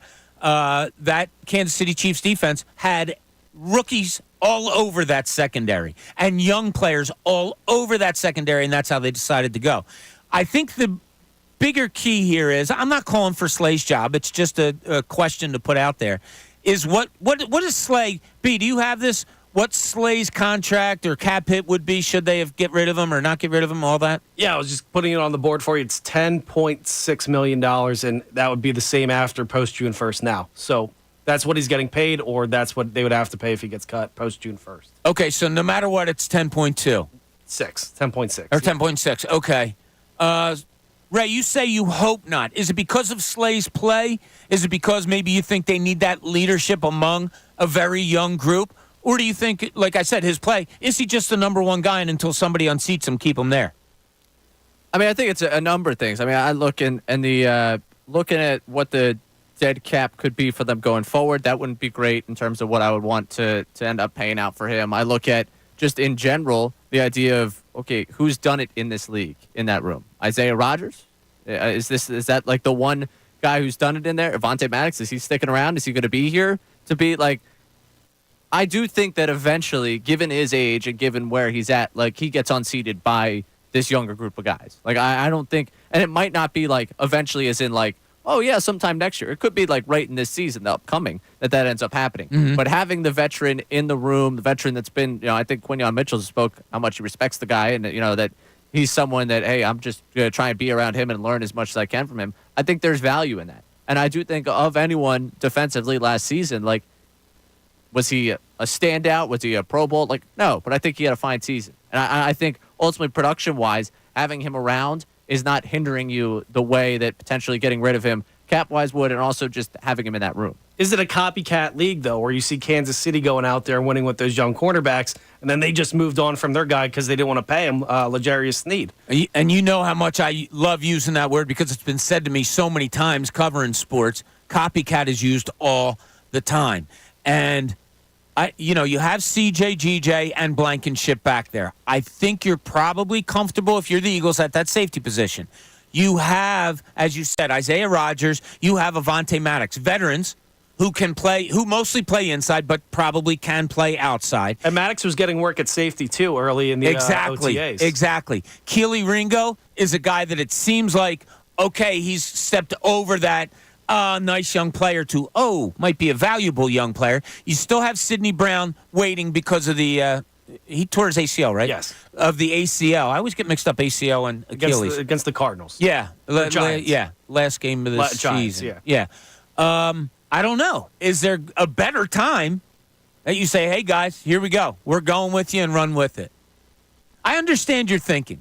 Could you see it maybe going the other way?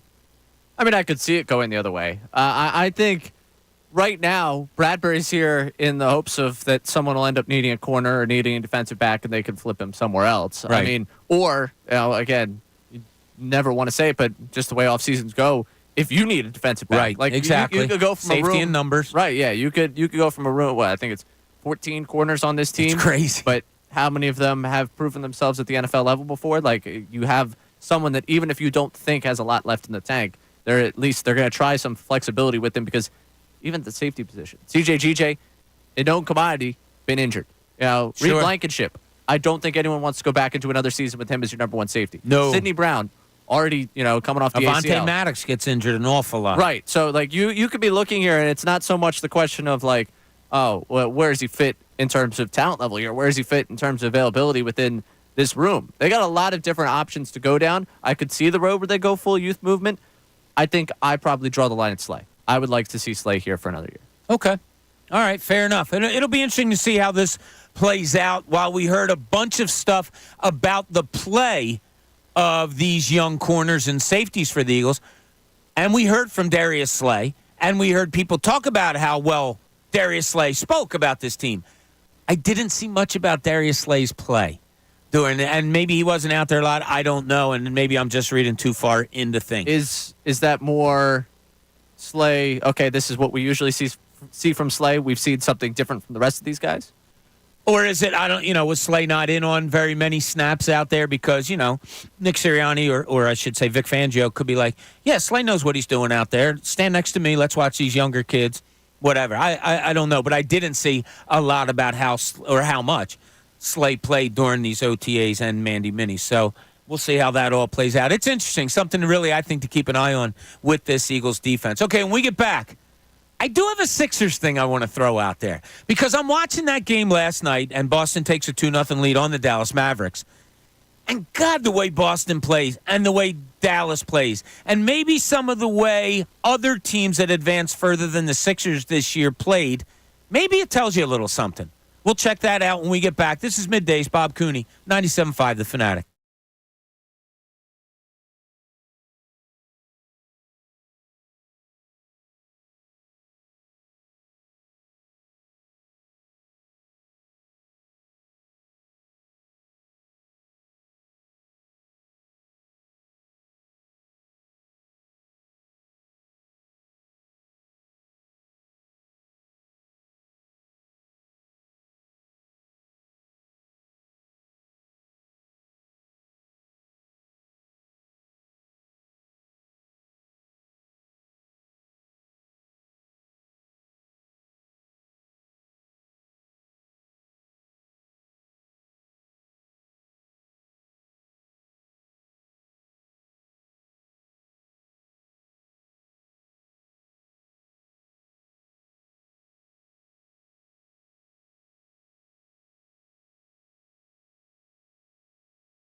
Welcome back as we get ready for the noon hour when Tom McCarthy will be joining us. And by us, I mean myself, Bob Cooney, along with Ray Dunn, Brendan Gunn producing today.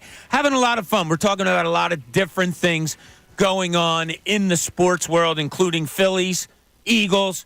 We like to talk about it all. But so, Ray, before I get into my next topic, I want to ask you, what do you want out of the Phillies in this 6-game stretch? Because when I saw they were going over to England, my first thought was, okay, cool. You look at the dates, you look at what's happening.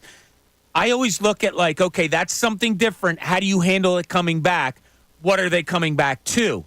They're coming back to 3 games in Boston, then followed by 3 games in Baltimore. Just your thoughts on them coming back to that and how you think they're going to handle it.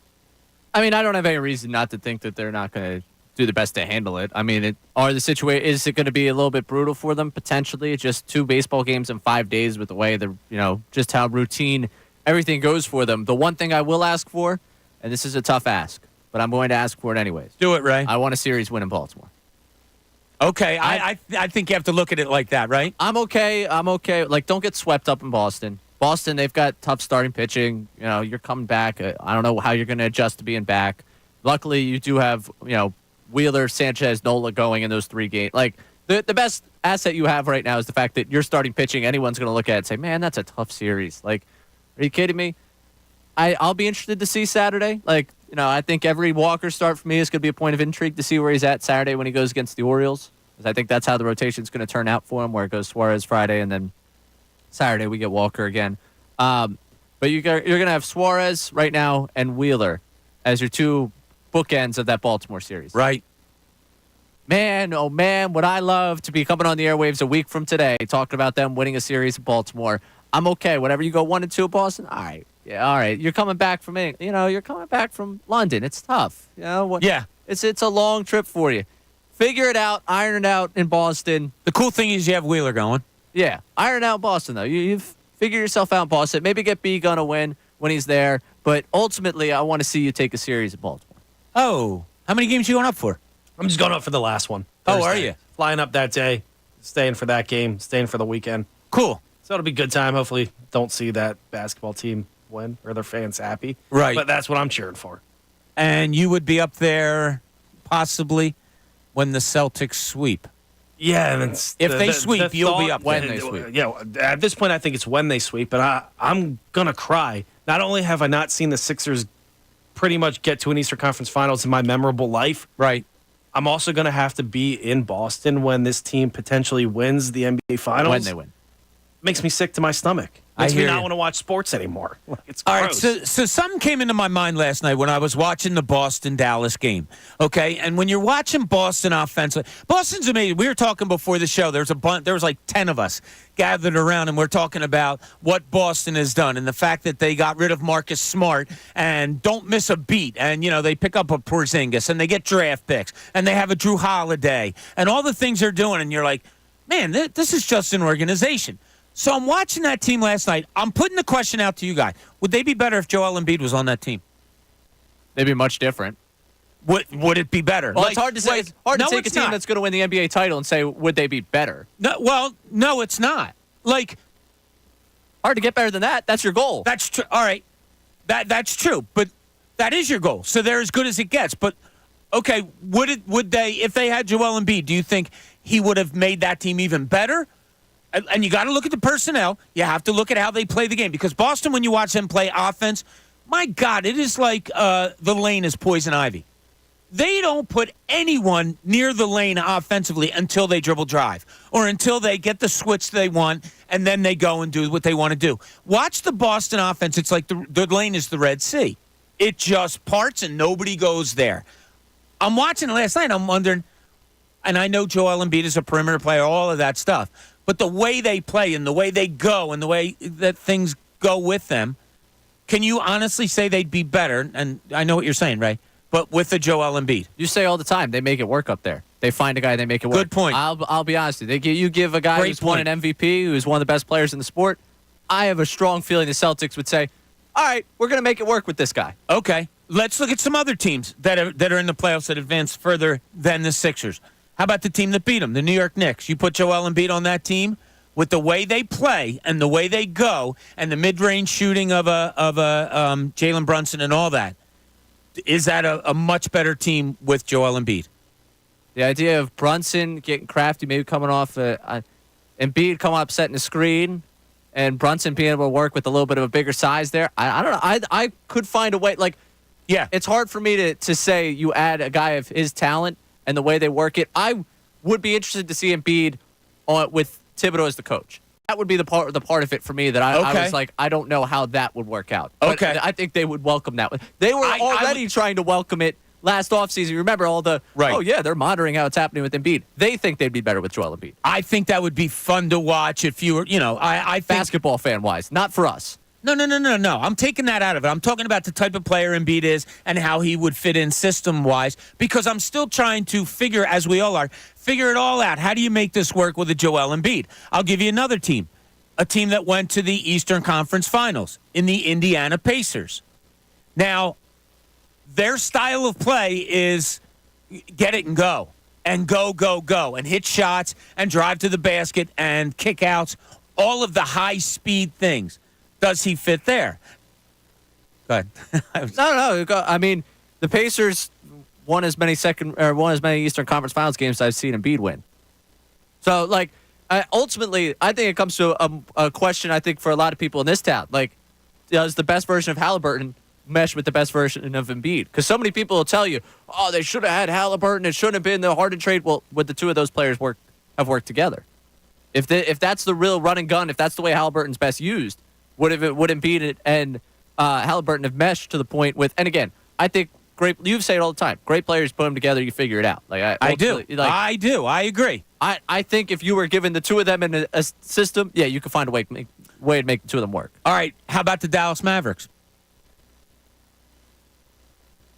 Say they could use a little bit of help in the front I think court. that's exactly a great. You have a Doncic and a Kyrie Irving, and then being able to play with. Now, look, we're not talking about stars. You follow what I'm saying here. I'm trying to figure out what is the right mix with the Joel Embiid if you're comparing not only what the Sixers had in years past, but what other teams have, and you throw him in there. He's a great player and is going to make a team better. Does he fit with these teams that were more successful than the Sixers this year playoff time? It's is funny. The way I'm going with this, here. The way I thought about it when you were asking all these teams, the way I was thinking about it, what teams would Embiid have to be that guy? And I don't know if they're going to win with him as the main guy, but does he slot into some of these teams where he doesn't have to be the main guy? And I think those are better fits and those opt to more winning opportunities. And it has me questioning in my mind, like, it does, and that's can what you win with him as the main guy? Not obviously, not you putting can. him down. Yeah, obviously you can win if you get the right pieces around him. But is it easier to win when he's the second guy that he's not getting demanded as much? It's interesting because it's all about building, and you got to figure it out. And I'm looking at teams that had better seasons than the Sixers. We'll have some more teams for you a little bit later. 12 o'clock, Tom McCarthy's going to join us. So stay tuned for that. This is Middays. Bob Cooney, 97.5 The Fanatic.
Welcome back. 12 o'clock hour here at 97.5 The Fanatic. We thank you for joining us on this beautiful summer Monday after a fun weekend. Just a lot of fun, I thought.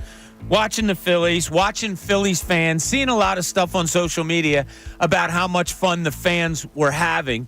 I thought it was absolutely awesome. And, yeah, yesterday's loss, what did you say, a kick in the pants a little bit? Is that how Andrew described it? Yeah. Yeah, a little bit. The way it ended. I'm okay. It was a one-on-one weekend out in England that I thought was just absolutely spectacular. And joining us right now on the Comcast Business Hotline, a man that didn't have to work all that much while he was out there, but got to enjoy it nonetheless. Tom McCarthy joins us. Tom, how you doing today, buddy? Doing great. Walking the streets of Boston. Beautiful day up here. I love doing the walk in Boston. Go through Boston Commons. You can get anywhere you want. It's beautiful down there. So, Tom, tell us a little bit about what it was like, the experience, kind of the non-baseball stuff that really stood out to you over in London.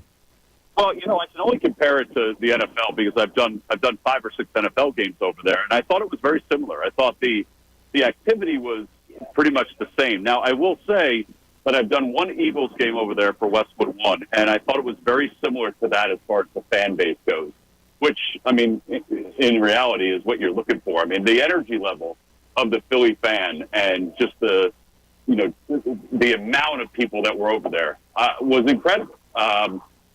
It was no comparison between the Mets fans. And it was kind of like when we were over there before with the Eagles. It was no comparison with who they were playing against as well. And I think that just made it even better. But it was a great experience. I know for the players, the 2 days off and then the day off today, it's kind of hard for some of them because, baseball's an everyday game. But I think when they look back on it in the grand scheme of things, this is I don't want to say a once-in-a-lifetime thing because they may be able to do it again with the Phillies or with another team. But I think the appreciation of what they had, the platform they had, everything about it, I think they'll appreciate it a little bit more as they go on. I know for me, for our organization, it was incredible to be part of it. It really was. Keeping with the off-the-field experience, is there one event or maybe one of those activations that stick out amongst the rest that you guys were able to do and able to see with fans over there in London? Well, I will say that, J.P. Petty, who owns Passyunk Avenue, is, he's a Philadelphia guy, went to Providence College, but he's a Philadelphia guy. He's had this place for years. He's had one place, now it's expanded to more than one. I went over there to go, to see him and to be part of the, just see what it was like. It was crazy. It was nuts what was going on there. So that was cool. We also did a reading of Casey at the Bat with the Fanatic and with Cole Hamels and Mickey Morandini and Mike Piazza at an elementary school. Now, these kids had really no idea who we were. They knew who the Fanatic was. I thought the Fanatic was unbelievable the whole weekend with what he did at Buckingham Palace and things like that. That really stood out to me. I thought that was a lot of fun. Sort of growing the game kind of stuff was really neat. And then just at the game itself, it's just there was an atmosphere there that we see at some venues, but I don't think you see it. It was more European the way they look at a soccer game than it was the way we look at a baseball game in a lot of ways. It was very festive. There was a lot of stuff going on outside. And I just think introducing it to a new audience was really cool. We're talking to Tom McCarthy, voice of the Phillies on the Comcast Business Hotline. And, Tom, I wanted to ask you, I texted you this morning. I was surprised you got back because I don't know what kind of schedule you're keeping with all the time changes. But I wanted to ask you, did the Phillies brass try to keep some kind of normalcy with the time changes with the ball club? And if so, in what way? Wow. I will say, we are really lucky as an organization, as employees of this organization, because the Phillies as a team, as a company, they're unbelievable with their employees. They offered us so many different things, so many different events that we went to. We went to the Tower of London. We had an event there. So that was all part of the great experience of it. But I do think that, we all were kind of on our own schedule as far as sleep and stuff like that goes. I just fell asleep on the plane last night, slept for the 6 hours that we were flying, and then was trying to stay up for a couple of hours here, but then trying to get back on East Coast time. And I felt like it was, fairly easy today, to be honest with you. So do you foresee any of that being maybe a talking point as we get towards the Red Sox series, then obviously towards the weekend? Yeah, with it the might Orioles? be.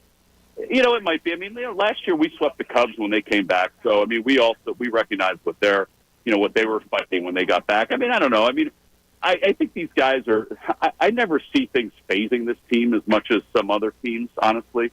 This team just kind of rolls with all these different things. So, for me, I really think that they're just going to adjust. I think the good thing is that you got Wheeler going tomorrow. That could stabilize things almost immediately because of how good he's been.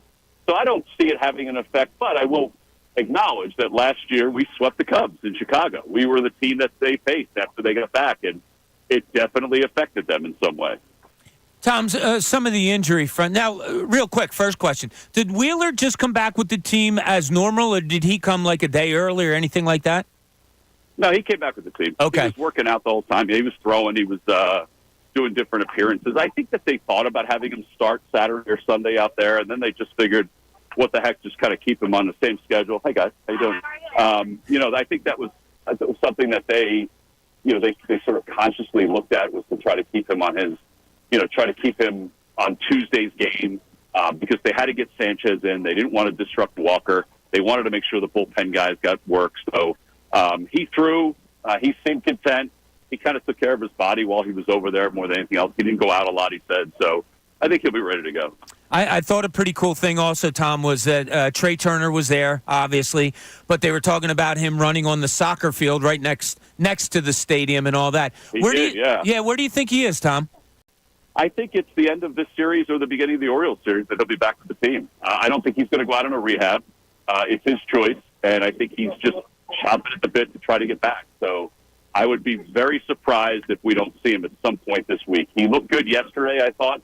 I thought he went through everything really well. I thought he looked comfortable. So the big thing is that they want to make sure he's healthy. So it's not going to be, let's say, play 5 innings and take him out. I think it's going to be, hey, you're going. And I think he's okay with that. I think that, he's an older player who kind of understands what his body needs and what his body doesn't need as far as rehab goes. And I just think he's going to, he's going to go out and they're going to put him back on the roster and let him play. One of the big things that came from the weekend was obviously the soccer celebration from Bryce Harper and getting to see all the fun with that. Just being around the team, talking to guys about the reaction to it. I know Rob Thompson was funny with the, just don't get hurt. But with everyone else, we all know the showman. We know he's going to give you that moment to introduce Bryce Harper to the international audience in that way and then get that type of moment. What was his teammates' reaction to something like that? I think they thought it was kind of funny, quite honestly. I thought it was hysterical. The fact that he went up to bat with the Victus bat, like right away, because a lot of times they're supposed to use the normal bat. They're not supposed to have any flair to it. I thought that was cool. I know Major League Baseball probably didn't want him to do it, but it is what it is. Let's think about all the things he's done in his career. He always shows up in these big moments, whether it be his milestone moments, whether it's the team's milestone moments. I thought it was great. I really did. And we couldn't see it from where we were sitting, but I was listening. I was listening to the radio call, my son's radio call with the Mets, just to kind of hear his inning, and he described it really well. And then I went back and listened to Scott and Kevin's call, and they described it really well. And I thought on TV they described it really well. So I thought it was pretty cool just to see the whole thing. And his teammates thought it was hysterical. Tom, did you? How should I phrase this? Did you not like, or did you not like not working while you were out there? Or was it okay standing with Larry Boa yesterday and watching the game? Oh, it was great standing with him. It was great being with my wife and with my daughter-in-law. Yeah. But I'd be lying to you, Bob. I mean, you've known me for a long time. If I said this even during the postseason, I have envy for all the guys that broadcast games. Yeah. Whether it be, I have envy that Scott gets to do the radio during the postseason. I have envy for the national guys that sweep in and do our games. I would never hide that because I have a great deal of respect for all of them. But I want to work, and but it is what it is. I kind of knew what I signed up for when I took the TV deal instead of, let's say, doing radio for all these years. There's a lot of great with it, but there's also the stuff that you're like, man, I wish I was doing this game. I know exactly how you feel, Tom. Tom, listen, I can't thank you enough for joining us today after a long flight back to the U.S. We really appreciate it, and we will talk to you soon down the line. All right, guys. Great luck moving forward, and let me know if you need anything. Thank you, buddy. Appreciate it. The great Tom McCarthy joining us on the Comcast Business Hotline. So it's funny, like Tom's out for a walk now, and we've all done the traveling, and when you're on a beat, I can tell you how just rigorous it can be sometimes. You don't know where you are. You don't know what you're doing. You got to clear the head with the walks like Tom's doing. I kind of like it that the way Tom's handling it makes me feel better for this upcoming series in that I think the team was very aware, although he said, he let the individuals go about it the way they have to. I think this team is just aware of stuff like this and taking care of themselves. And I would be surprised if we see some kind of a letdown in this Boston series. Yeah, and I think the one thing with having the game so early yesterday, like you ultimately got back to the East Coast at a time where you could probably go get some sleep right afterwards. Like you could start to readjust and reacclimate immediately that night where it's like, all right, you managed to work your way through the flight, then you could get to the hotel room, get to bed, and maybe it's not a bright and early morning for you, but you're getting up at a reasonable East Coast time. You're not sleeping the day. Like you're not totally acclimated to London time. I also think 5 days, like right, you start to acclimate a little bit, but like ultimately I think the swing back is a lot easier for you. The fact that you got back at a time where you could just go right to bed. Like instead of like them getting back at like 6 a.m. and then you're really off Yeah, kilter. I think gaining the time is a lot easier as opposed when you go out there losing all that time. So you figure the game got done probably around 7 o'clock yesterday, London time, right? Yeah. Around 2 o'clock here, 5 hours ahead.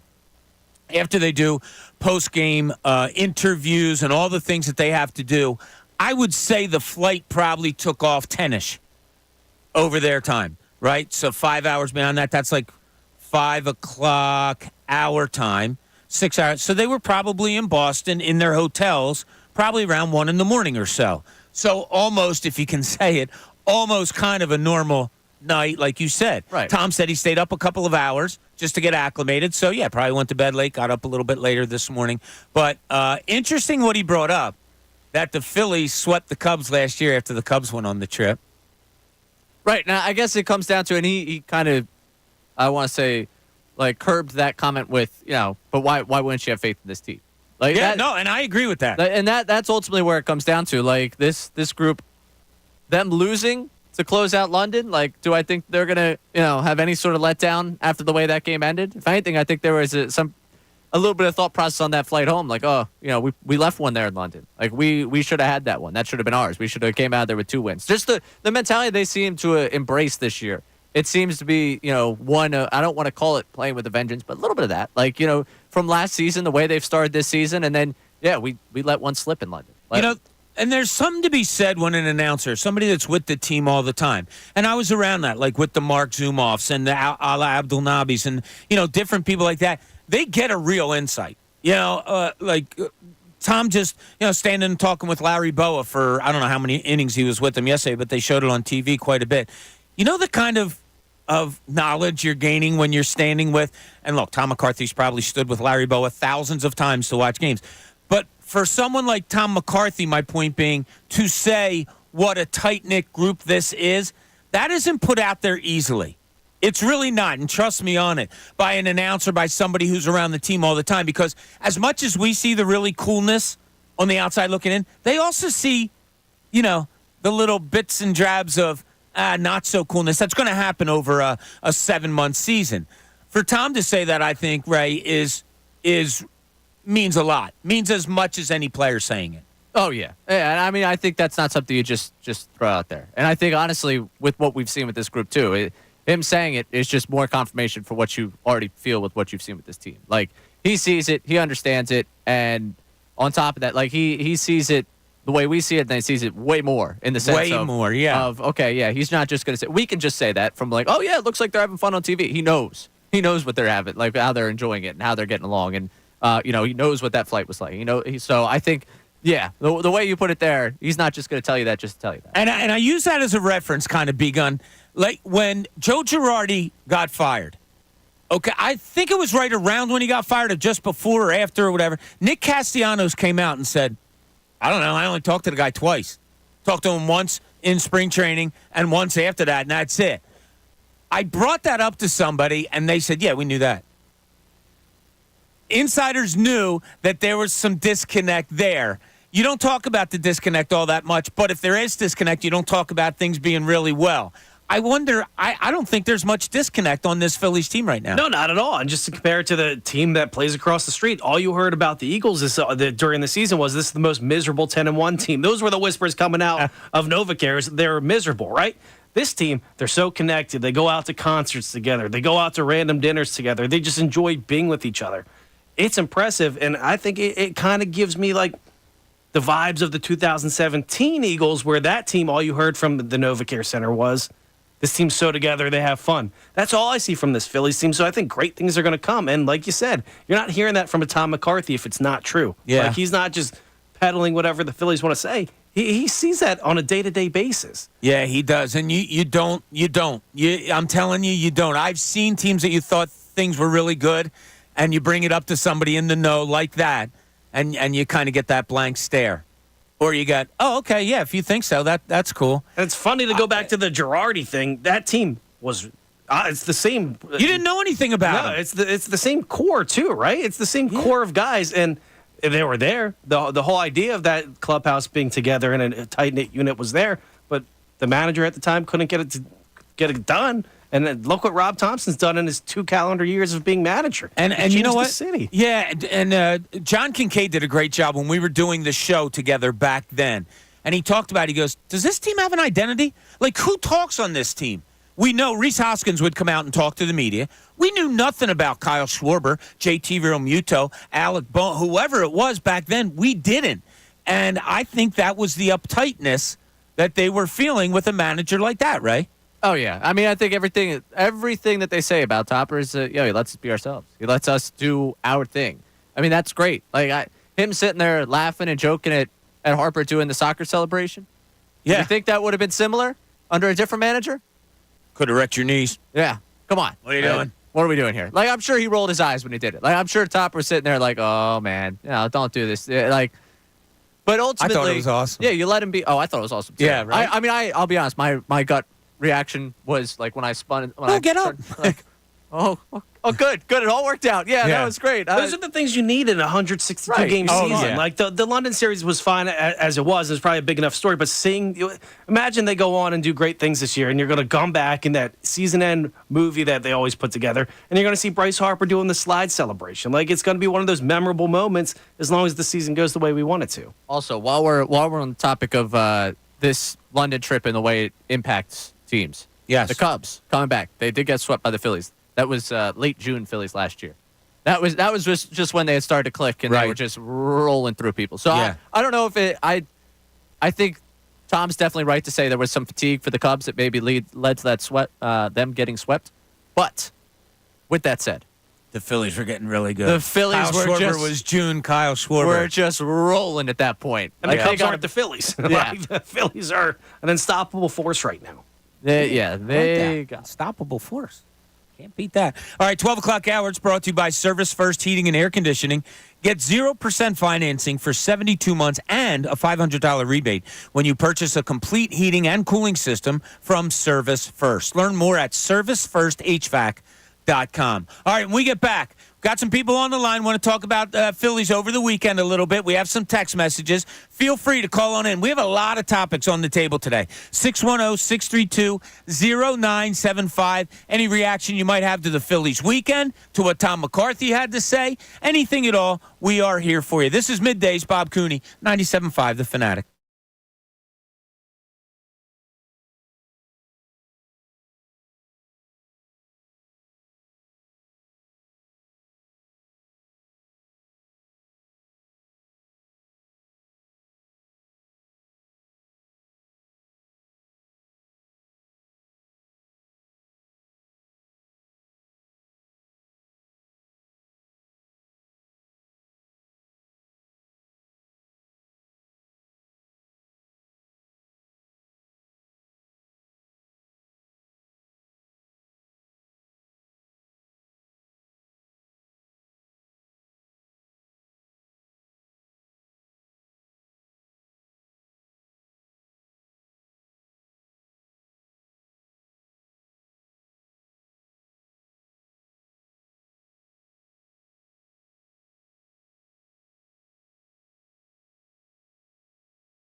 Welcome back, 12:30 here, middays, 97.5 The Fanatic, as we take you up to the best show ever, Tyrone, Ricky, and Silvana.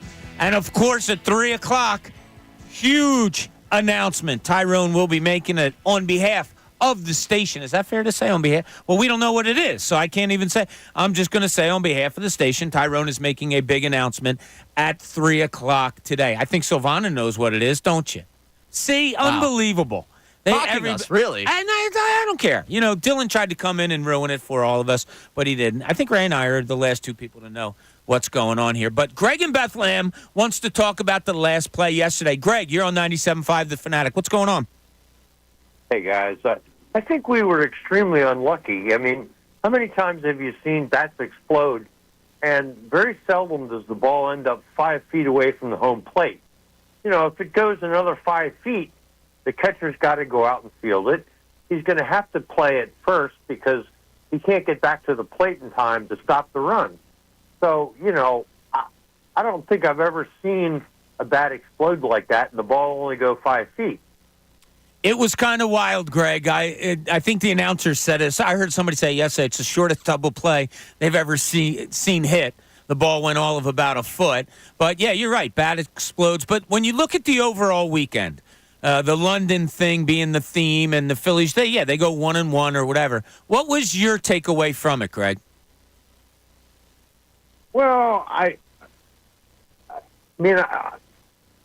loved. I was concerned about Walker's start, but he did well. Yeah, and you know, it's disappointing with the what the bullpen did, but all in all, I mean, the Phillies left a lot of meat on the bone. I mean, how many times did they have the bases loaded yesterday? First inning, bases loaded, nobody out, right? Yeah, and then there was another opportunity, I think. At the end. So, you know, I mean, normally for the beginning of the season, you know, they would find a way. Somebody would get a hit.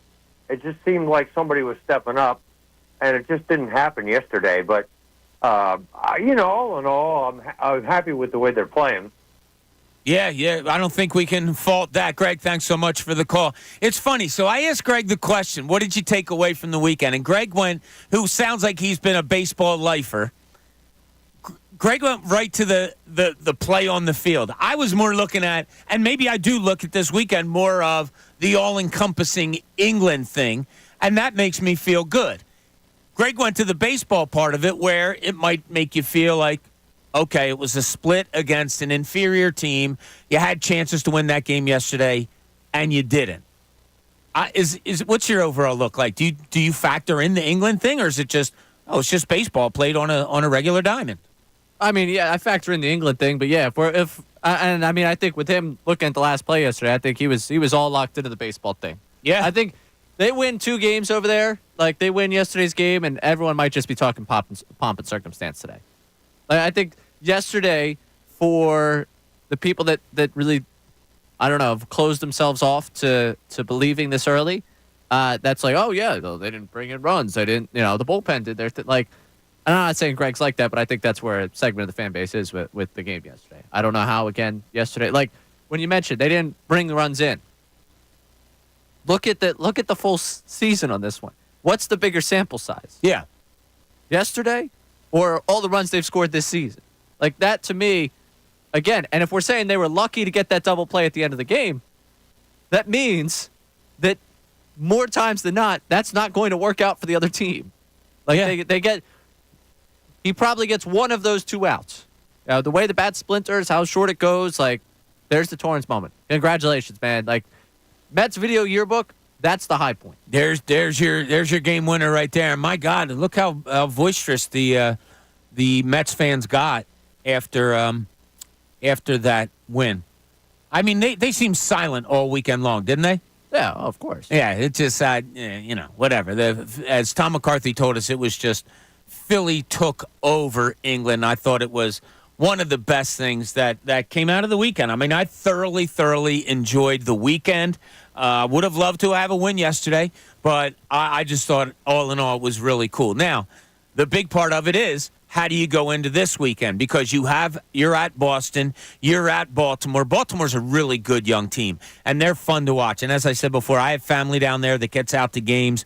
My brother-in-law threw out the first pitch last year at a game because he was an unbelievable high school baseball coach. But they are a fun team, and they're looking forward to Philadelphia coming down there. And my sister, who's actually going to be visiting this week, she said that Baltimore's really hyped for Philadelphia to come down. I love this. I love having a challenge coming back from this. You come home and you play the White Sox at Citizens Bank Park after this trip. You're like, the White Sox suck. And then you lose like 3, and you're like, oh, man, that trip.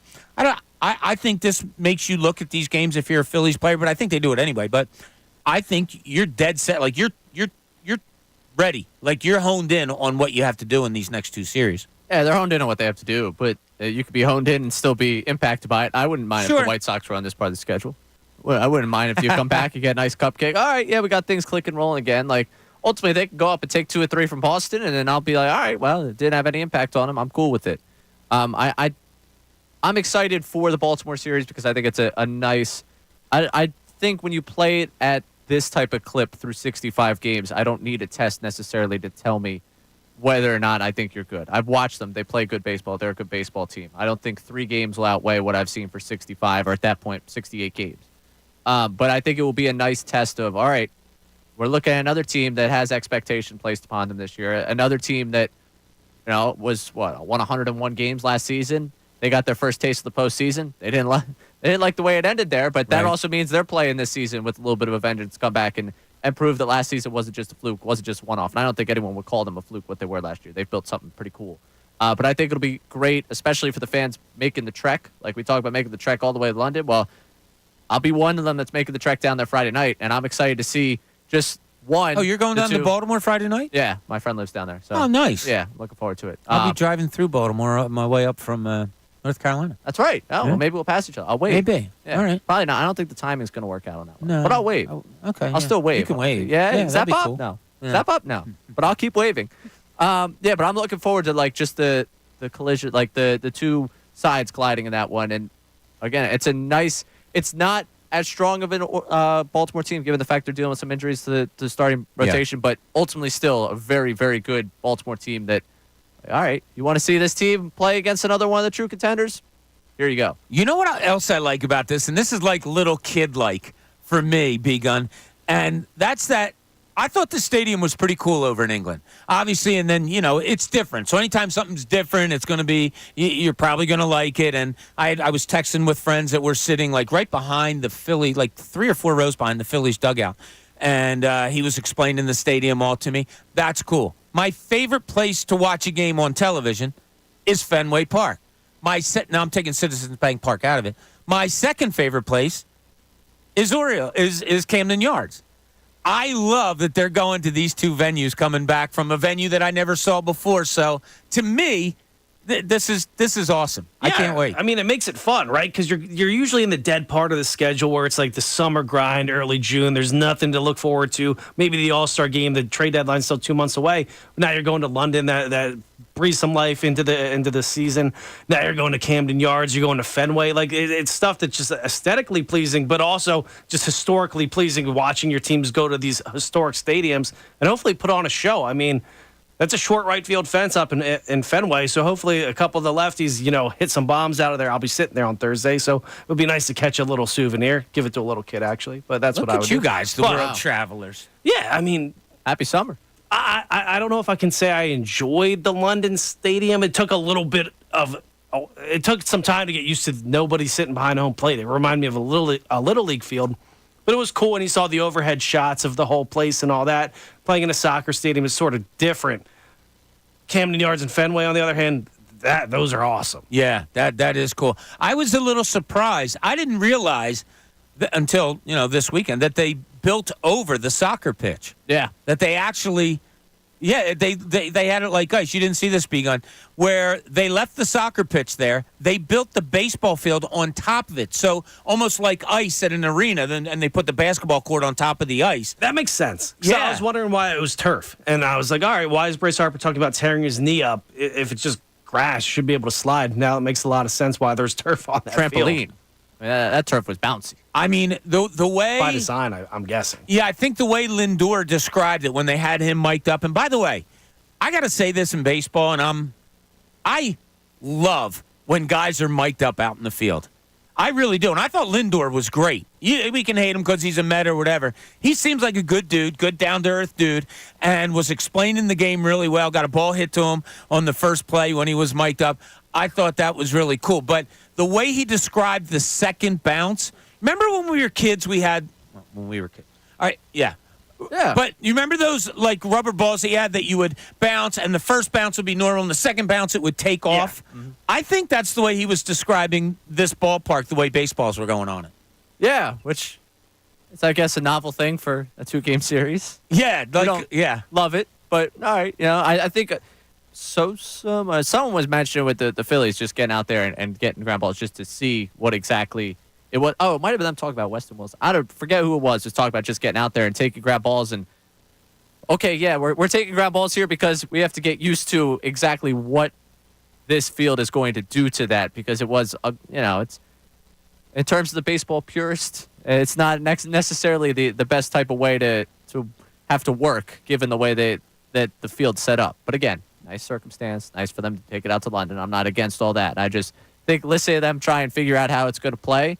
And Marte, I mean, I think that was a big piece of that first game. Marte jogging over there. I don't know. I don't know if he lost it. I don't know what happened there. Or if he was afraid of that bouncing over Like him. even yesterday with the bases loaded on the pass ball to home plate on one of those, if you're playing in a normal ballpark, that's hitting off a brick and could go anyway. Kind of bounced right back to the catcher, and it saved saved the Phillies from scoring another run, which kind of stunk. So that was my only complaint with the field, was the turf was a little bit bouncy and the backstop was just goofy looking. Yeah. Maybe it's time to bring baseball parks to London.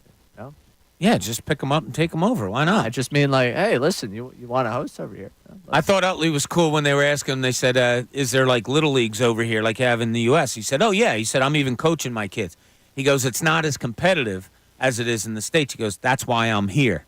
I was like, okay, so there's probably some stuff about Little League you want to go over there, but there's probably a lot of things, like parents, that you don't really need to bring over. But when we get back, Ray just tweaked me. He knows that he did. I'm a little ticked off at this. Ticked off might be a little too strong.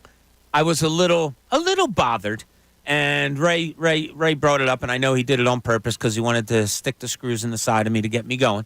But I just want to talk it out. I'm going to be reasonable. I'm going to be logical. And yes, it has to do with yesterday's Phillies game. We'll get to that and a whole lot more. This is Middays. Bob Cooney, 97.5 The Fanatic.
Welcome back. Midday. So glad to have you with us. I was just scrolling through X or Twitter, and the Maloinks came at me and said, saying Florida dominated Saturday in the NHL is quite frankly one of the stupidest things you've ever said in your life. Just say you didn't watch the game. I didn't say Florida dominated the game. The word domination I said was Edmonton dominated the first period, but we're still down 1-0 after the first period. Mark Messier agreed with me at the end of the period, said exactly the same thing. I said I watched about 65% of the game. I'm not going to say I saw the whole thing. Saw the second goal, didn't see the empty netter towards the end, but I didn't say that Florida dominated the game. I said my domination word was that Edmonton dominated the game in the first period, but we're still down 1-0. So anyway, game 2 goes tonight with Florida up 1-0. That game in Florida. To shut out an Edmonton team that has the likes of Draisaitl and McDonald, that's Connor McDavid. That's pretty cool. Yeah. So I love competition, man. I don't have a rooting interest in either one of those teams. I like watching the way Edmonton plays, but Sergei Bobrovsky kind of maybe shouldn't have made that deal, huh?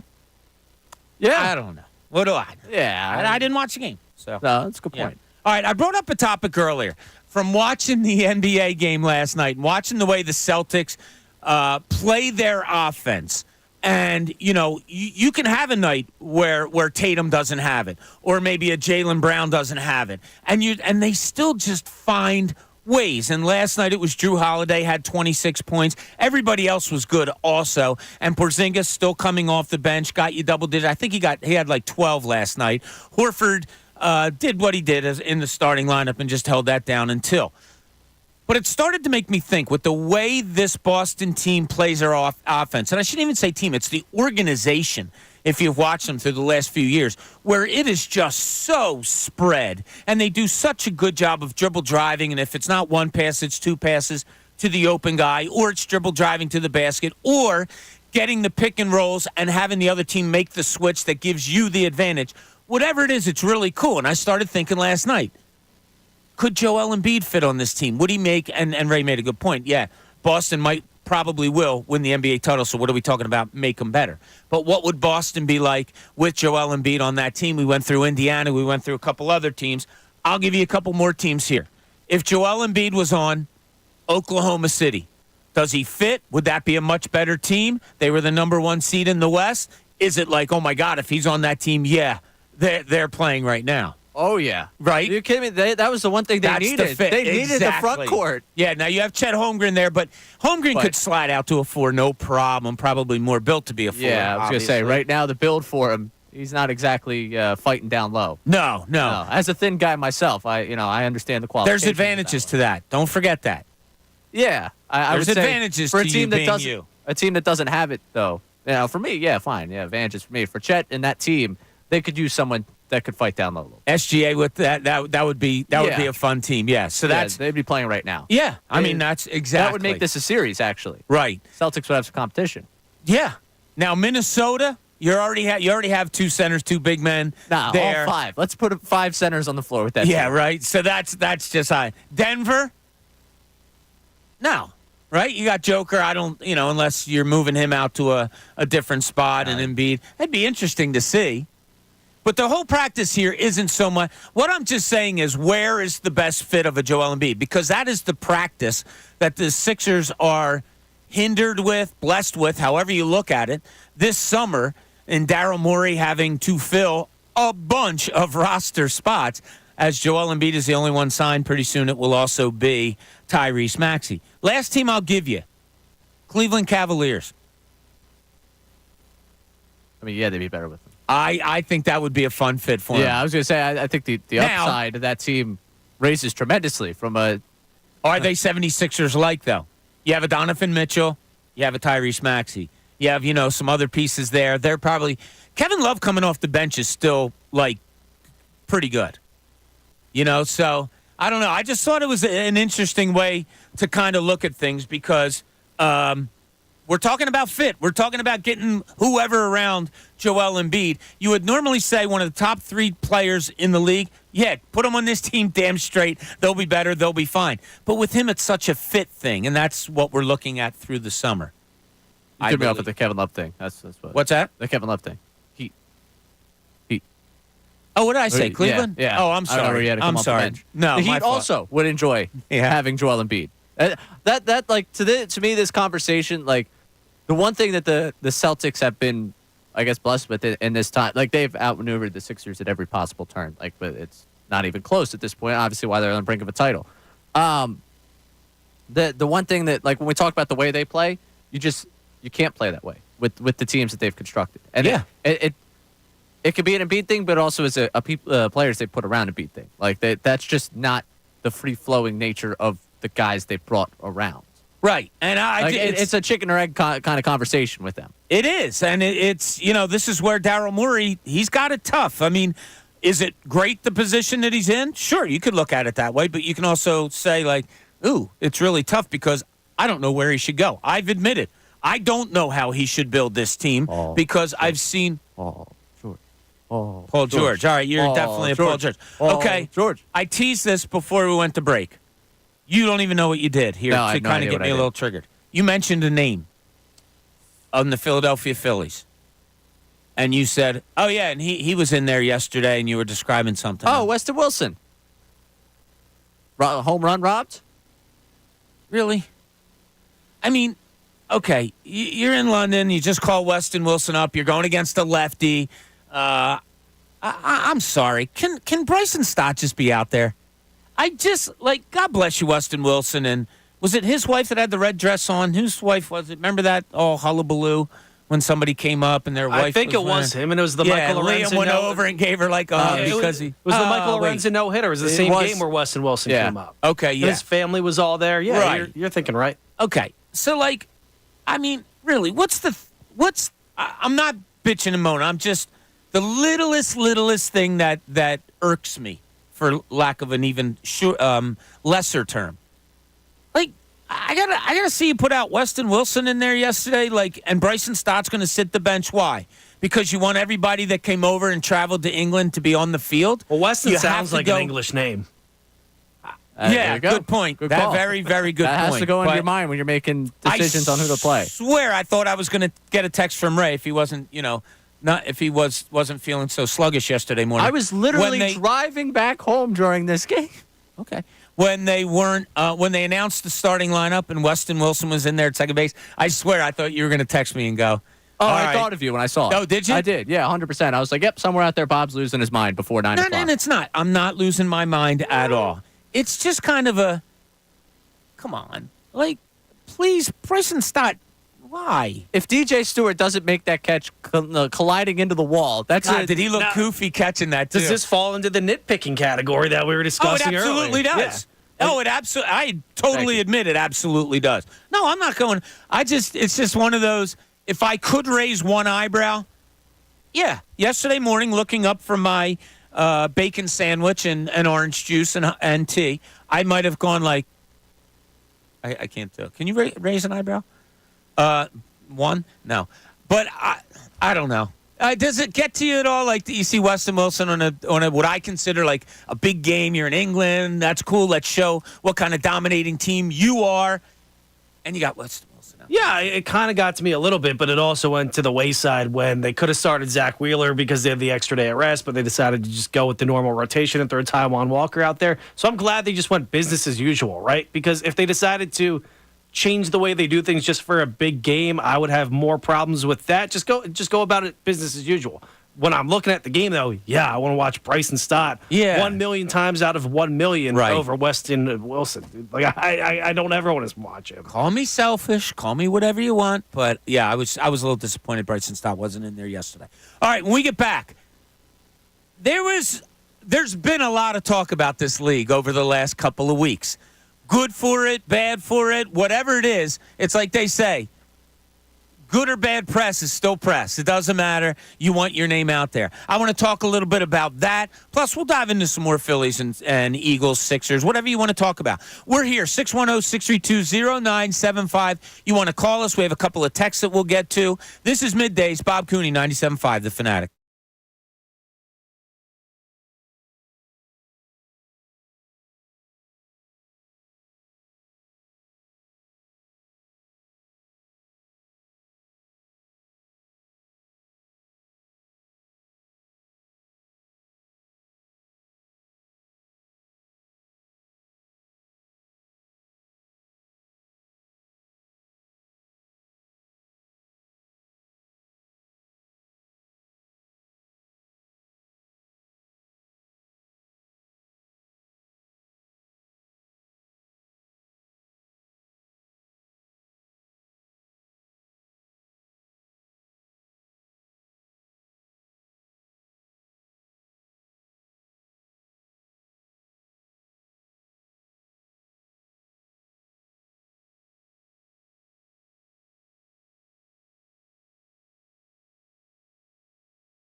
Welcome back, everybody. Hope you're having a great Monday afternoon as we're just after the 1 o'clock hour, taking you up to the best show ever, Tyrone, Ricky, and Silvana. And don't forget at 3 o'clock, a huge announcement regarding the station that Ray and I have no knowledge of, but we will be listening at 3 o'clock as Tyrone makes that announcement. So I teased it before we went to break here a little bit, and I brought it up on the front page. I'll talk some national stuff now. First of all, Scottie Scheffler, PGA Tour. This guy is unbelievable. There might not be a lot of golf fans out there, but just hang with us for a second because I just want to go over some national stuff. He wins another tournament. I saw something on Twitter yesterday. It's like his 11th win in like something crazy the last 2 years. The guy is just on fire. Cute moment where his wife and their newborn child was there, and you know he's holding the child and kind of doing the dad thing while accepting the check for like $2.5 million. So pretty that cool was dad all thing, cool. Too. What's that? So that's pretty cool. That's dad a thing pretty too. cool thing. Hey, look, kid. Well, it's funny because before he had the kid, he won the Masters, and then the next week won the next tournament in a span of 10 days. I believe it was, whatever it was. He won 7 days. He won like $10.8 million just in prize hey, kid, money. You get a house, a car. Yeah, the kid's pretty nice well funds. set. Yeah, I said to my wife last night, I'm like, so how do you think what do they do after this? Scheffler, and does he look at his wife and say, like, yeah, you know, he can go with the grandparents to the rental house that we have here in Ohio. Let's go out and get like the best dinner we can find. Or is it a case of they live down in Texas? Let's get right on to the to the chartered flight to our own, and head back down to Texas and be normal parents. And my wife was like, yeah, that's what you do. You go be normal parents.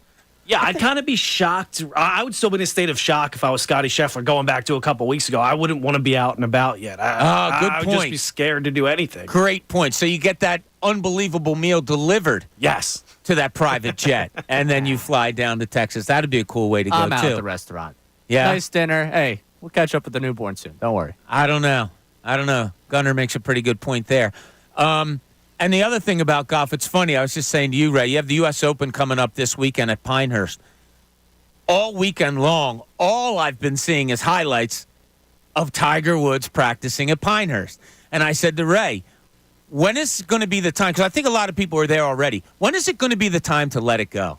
If you're the golf world, if you're the PGA, like, Never. Okay, he's come and he's kind of gone. And if not, he's at least on his way out. The injury to the leg doesn't seem like it's going to be able to allow him to walk that many holes over that many days. And we're not just talking the 4 days, because you're talking practice rounds and all of those things.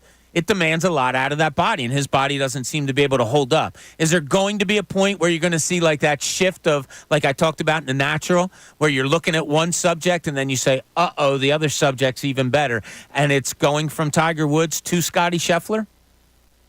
Golf's tried this a million times. It just ain't working. Like, I mean, this is golf's always like, is this the next Tiger? At some point, you just got to accept that you saw something incredible, something that you probably won't again. Yeah, I mean, he's still that lightning rod. And as much as there's a lot more better golfers better than him out there nowadays, he still grabs that much attention. And it's similar to other things we're seeing in the sports world. Honestly, at this time, it's kind of comparable to it, where a guy came in and changed the game, brought a whole new eyes of popularity to it, and he still has that draw to him these days, where I think there's a little bit of a responsibility from the golf world to still pay a little bit of attention to him for what he did for the sport. Yeah, it is wild. Look, guilt. Here, show me a Tiger Woods highlight of hitting an 8-iron, within 2 feet in a practice round. I'm all on it. I do a pool here in the office, and I'll have it ready tomorrow for the majors. And what I do is I match up pairings. Just count right this time. Yeah, right?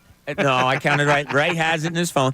So I won last time. Yeah, so everybody's on me. But we do the pairings, and you pit one guy against another, obviously, and you have to pick one of the guys at pairing. Sometimes I'm like, Tiger shouldn't be in here because I want to put, I think I do 12 pairings, so I want to put like the top 24 in the world on there against each other. But I always have to include Tiger because, it's just what it is. Now, there was a cool moment yesterday, if any of you watched this, at the near the end of the tournament. So it was Jack Nicklaus's tournament. He hosts it and has hosted it for many years. Next year is the 50th anniversary of the tournament.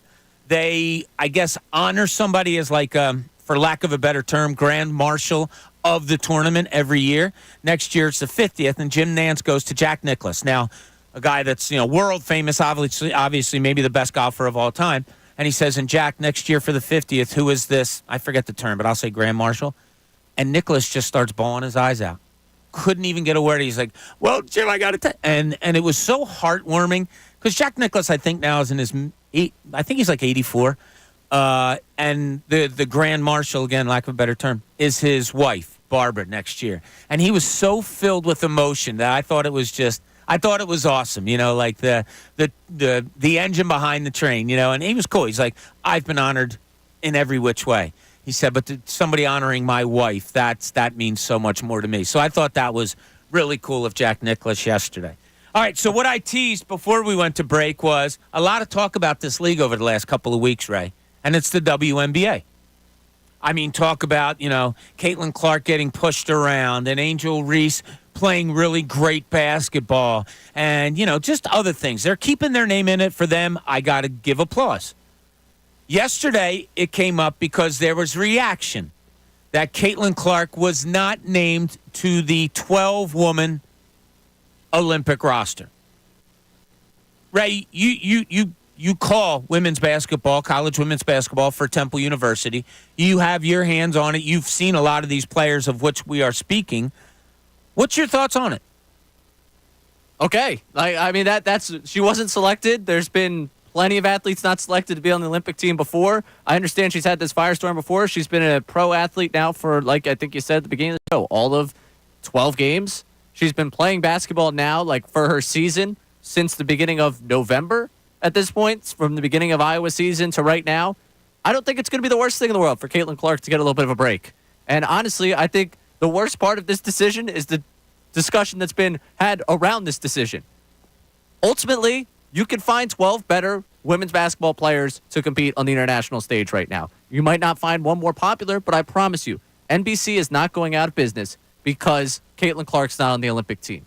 The Olympic team, I think, is 70-3 on the women's side. Their last 73 games, they've been a juggernaut with or without Caitlin Clark. I guarantee you, when we talk about 2028, if she becomes the player we all anticipate her being, we'll see her there in 2028. Just because she's the name right now that's, really well known in the women's college or women's basketball space does not mean that she is the end-all, be-all to women's basketball right now. They have a very talented 12-player team that I anticipate will go out there and win the gold. You and I differ in a lot of opinions. This is not one of them. I totally agree with you. Yes, she was fantastic this year, the talk of college basketball, and rightfully so, for all the things that she did and breaking all the records that she did. But I agree with you, Ray. This is a professional team that's going over to the Olympics. Could you have found a place for Caitlin Clark on it? Of course. I mean, no doubt about it. When you have that much talent, my God, your 12th person could have been Ray Dunn. And I'm not kidding. It's Christian Laettner back in the day, whatever. But I am okay with it. There are so many more accomplished professional players than Caitlin Clark. I didn't like to see that there was talk of they didn't want her getting all the attention when she was only going to be a bit player and all that. I hope that doesn't come into the real thinking of it, and it doesn't have to. It's as simple as you stated, Ray. There are many more well-rounded women basketball players than Caitlin Clark right now. I think the 12 that you chose is just fine. I don't think it should be a big deal. Also, I forget who put it on Twitter that said, if you want to look at this realistically, much like Ray said, it's the best thing for her. She went straight from a college basketball season where she went to the championship, and all that was upon her, because that everything was Caitlin Clark, and then she goes right into a pro career where the team that she's playing on isn't any good and wasn't any good last year, and they're having a tough start. Yeah, I think it's all fine. I really don't. And, Tyrone came in, I think, on Friday and was talking to us about it, and I think he agrees on this also that, look, there's 12 better players right now in this world in this country besides her, and I'm okay with it. It's all good to go. And to preface this already, because I want to get out in front of the next firestorm, if there is a player that ends up not going to the Olympics, and I think this was reported earlier today. I think it was Shams that was saying this, that Brianna Jones also might be one of the alternates because Caitlin Clark would be considered as an alternate. Oh, is that right? Yeah. I didn't know that. Okay. If Brianna Jones goes and Caitlin Clark doesn't, she's having herself a tremendous season and deserves that opportunity at 28 years old to be a forward on this team. Right. Like, Caitlin Clark, it was very fun to watch at Iowa. It's been very interesting to see the transition to the WNBA game, and she had herself a great night the other night. I think she had 31 in their game. Was it 30? Okay. Hit 7 threes. Like, she had a great night the other night. And against the worst team in the league. She had a very nice night of basketball. I'm trying to give props to the player that Bob Cooney loves, and he's trying to tear her down right now. I'm not tearing her down. I'm giving facts. I'm just saying that right now it is okay if she is not on the Olympic team. We all will survive, and they will likely go win the gold regardless. Yeah. To that point, though, is there a conversation to be had where it's better for Caitlin Clark, it's better for the team in general because there are 12 better basketball players on the women's side of things right now, but is it better for the brand of women's basketball as a whole to not have the biggest name right now as far as the general population goes? Not like WNBA heads, basketball heads. They obviously know the stars in that league. Who are the dominant players? If the main star that the majority of fans know, the average fan knows, isn't there, does that take eyeballs off the game in a pivotal time? Well, in my mind, where the game can grow a ton. Like, if you take her away, are you taking eyeballs off the sport? That's it. That's the argument to it, right? That absolutely is the argument to it. I would like her to make the team for the reasoning of being she's one of the 12 best. That's why I said I don't like it if she didn't make it because people were going to wonder how people would react to her not getting much playing time. I don't care. To me, it's the court. And right now, she's not one of the 12 best on the court. I am totally okay with it. Totally understand what you're saying, and that's what a lot of people are saying too. But these other women deserve it. And I am not one that would take it away from somebody simply because, well, she's the talk of the town right now. No, you got to put out the best team that you're putting out for your country. And right now, I just don't think she's there yet. And that's okay. Nothing wrong with that. But not get an argument for me on that one. Okay, good. Yeah, we're all in the same place. Yeah. So, and you know what? To her credit, I like the way she handled it. She was interviewed, it looked like right after practice, and she's like, yeah, congratulations to the girls that made it. No, I'm not disappointed. But you probably know she is. And she said she'll use it as fire and all that stuff. And there was some quote like they're going to release the tiger or something like that. I think the coach said that she said to her that they woke up a monster. I didn't need that. And like you guys said, she needs a break. Like, if she goes over there, she's going to be the center of the attention for the press, even if she's getting 2 minutes of garbage time at the end of games. She doesn't need that stress, and neither does the rest of the team. And not for nothing. Like, if we're anointing Caitlin Clark as this is putting eyes on the game, if she's doing that in the WNBA right now, WNBA, and everybody's watching all these WNBA games, at some point, if you're really watching, you're going to watch someone else, right? She's one player on the court. Like, if you're watching all these games she's playing, you're going to get to know the other players, right? The business, right. I don't know if it happens that quickly, though. I don't know either. So the business side of it is this. What are you after, ultimately? Ratings? Right? So yeah, exactly. If Caitlin Clark's there, is it a slam dunk ratings boom? People are going to be watching because she is the talk of women's basketball right now. So on the business side of it, yeah, it might not be a smart idea. If I'm just the basketball aspect of it, which I am, I'm sorry, I'm not a business guy. I'm not. I'm just a guy who talks about sports. Give me the 12 best players. I'm good with it there. Totally understand the argument business-wise of your ratings would probably be a lot better if she's there. The ratings could be fine. I think they're going to be fine. Really? I mean, I just don't think they will be as good. She shows up there, and they play a basketball game because it's basketball. She shows up there, and she's sitting there on the bench. How many more times are you coming back for the same game where you know she's going to be sitting on the bench the entire time? Or you're waiting for that moment. I don't know. I'm not arguing against it. I don't Neil think... Deaver makes a great point. The WNBA's life cycle is at a point where Clark is more important than having the best 12 players. That's an interesting point. There's a lot of different ways to go that here. Point of view. Me too. I go back to Little League where the travel team and all that, and there's the coach's son was on the team even though he didn't deserve it, and it got under everybody's skin. If you put Caitlin Clark, it's kind of that same situation where she's not one of the best 12 people on there. But when you're looking at it from the branding perspective, she's the golden goose. She's the top person right now across all of women's sports. Hell, she might be the most singular popular athlete, the most discussed in all of sports right now. You turn on the TV, that's all they're talking about these days is Caitlin Clark. And taking her away, for better or worse of the conversation, it does take away from the popularity of it a little bit. See, this is why I love our YouTube people, too. And when we get into a conversation like this, like we bring up some points, they bring up other points and all that, and we all go back and forth. We're not arguing with each other. It's all just discussion. And I think MBDF or whatever has a great line. He goes, nobody cares about it if she's not playing. Now, Ray, that goes against you. You say they still will get the ratings.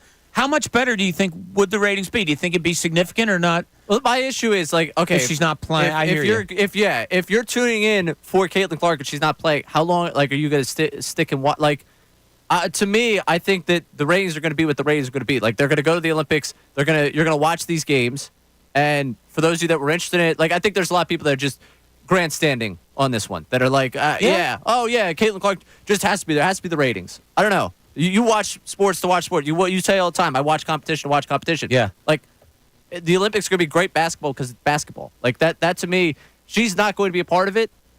Ultimately, I don't think it's a seismic in, like, NBC. Oh, I can't believe everything they're going to lose from this. Sorry. I just don't. To me, I kind of disagree with you on that. Like, we're just talking about Tiger Woods. I think Caitlin Clark is that kind of name where she just draws attention to it regardless if she's playing or not. People are still going to tune in just based on the name. Now, will they come back to it?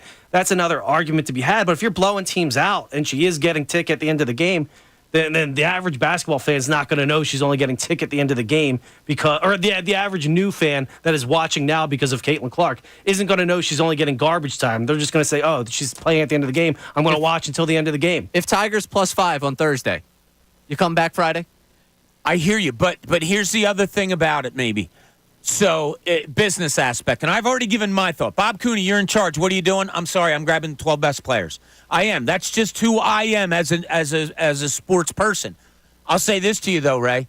You see all those girls, like 18 and under, that are such huge fan of Caitlin Clark's. You put her on the Olympic team, and all those kids are watching, and they say, oh, my God, this Breanna Stewart, I never saw her before. She's really good, too. Or Ionescu's awesome also. Like, I wonder if that goes into the thinking, put all the stars too. in one place, and now they're all watching every single star because Caitlin Clark's there. Now it's, hell, I want to watch Breanna Stewart in the WNBA. I want to go watch Sabrina Ionescu in the WNBA, and they'll branch off into that, and that could grow the game a little bit. How much more WNBA season do we have before that? Like, if she's doing this to the WNBA, then the idea that, oh, if she's bringing all the eyes to the WNBA, shouldn't the idea also be that, okay, that those players are already being seen? Like, right now, if she is But they're all in one place at the Olympics. Yeah, okay, but she's playing all these different teams already. Like, we've already seen her play, 12 games? They've played a dozen games before everyone else is getting, 6 or 8. Like, if she's really bringing the eyes the way she's bringing the eyes, you're seeing these players. You should start to take notice of these players already. If it's not doing that right now in the current state, then I don't think the Olympics is just like this. Now, wild I think it's difference. looked at a little different. Sorry, B. I think it's looked at a little different. I think if she's on the same team as these stars, that's where your I was rooting going. interest. Oh, was it? Your rooting interest is for these stars now, and you get to know them better. As opposed to if she's in opposition, it's just like, ooh, I don't like that person that's beating Caitlin Clark, who I'm looking at right now. I don't know. It's a great topic. You know, it really is a great topic. Those are the fours and against, I mean, just look at the narrative with Angel Reese. I mean, she's gotten herself into some trouble just with fighting and all that. But a lot of her villain narrative is surrounded by the fact that she was opposed to Caitlin Clark. I think that's a great point Bob just made with that. If they're on the same team, they're just the new basketball fan that's watching the game because of Caitlin Clark is going to like those players more if they're on her team. Are you blindly just rooting for that? I don't know. I'm not talking about sports fans. I'm talking about the new eyeballs that are watching because of Caitlin Clark, like young sports fans that don't know any better.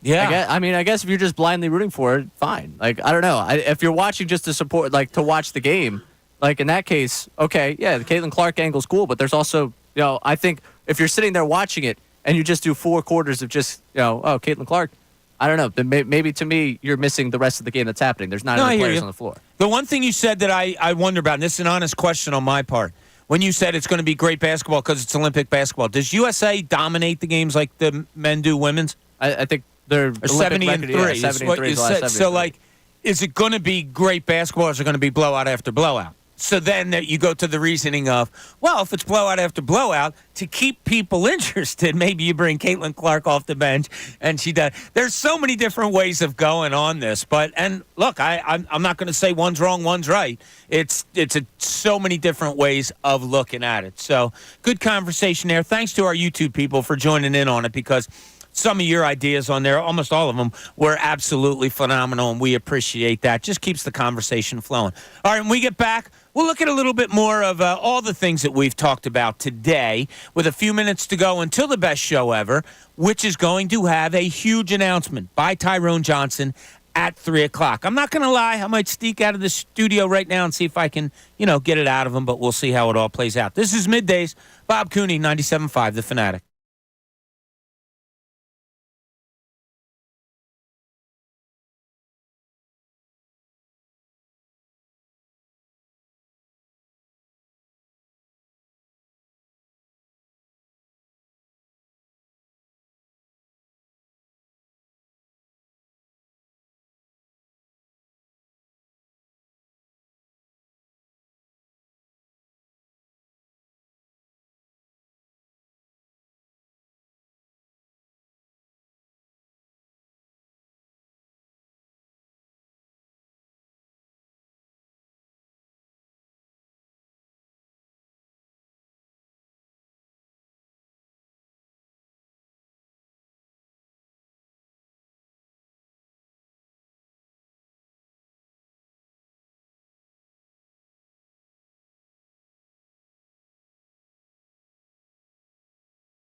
Welcome back. Middays as we take you into the best show ever today. I tried talking to Tyrone about what the big announcement is at 3 o'clock. He gave me the old zip the lips, threw away the key, and walked away. So I got nothing. I asked Ricky, what do you got? And he's like, I don't know anything. So we're all going to be surprised about this. It's funny. You do this show, and sometimes you never know what's going to garner interest, and you'll throw something out there, and you hope it's a good talking point because we think this all out and everything. And sometimes, I don't know, people just don't react. A lot of people reacting to this Caitlin Clark thing. Love what the YouTube people had to say, except Tsunami Webster, who makes absolutely no sense at all. But just looking at it, it's pretty cool. And Tasty Cake Dom wants to take a look at it also. Dom, you're on 97.5 The Fanatic. What's up, buddy? Hey, Bob, how are you? Good. How you doing, bud? Two things I kind of wanted your opinion on. Number one, I'm just asking a question here, Bob. They said that they were constructing this team with the 12 best basketball players. And do you think at 42 years old, Diana Taurasi, who is a legend, is still one of the 12 best basketball? Yeah, it's funny, Dom. If you want to compare, like I said, when I saw your call and what you wanted to talk about, it's like you go back to when Magic Johnson was retired and he said, no, I'm going to come back and play. And they threw him on and, all the stuff that was going on with HIV and all. You could probably make that argument, right? Like, oh, come on, the guy hasn't played in the NBA. But reputation alone, what he did for the league, what Diana Taurasi has done for the league, I have absolutely no problem with that. And she's still playing really good basketball. Pretty good basketball, a lot of experience, but she has 4 gold medals already.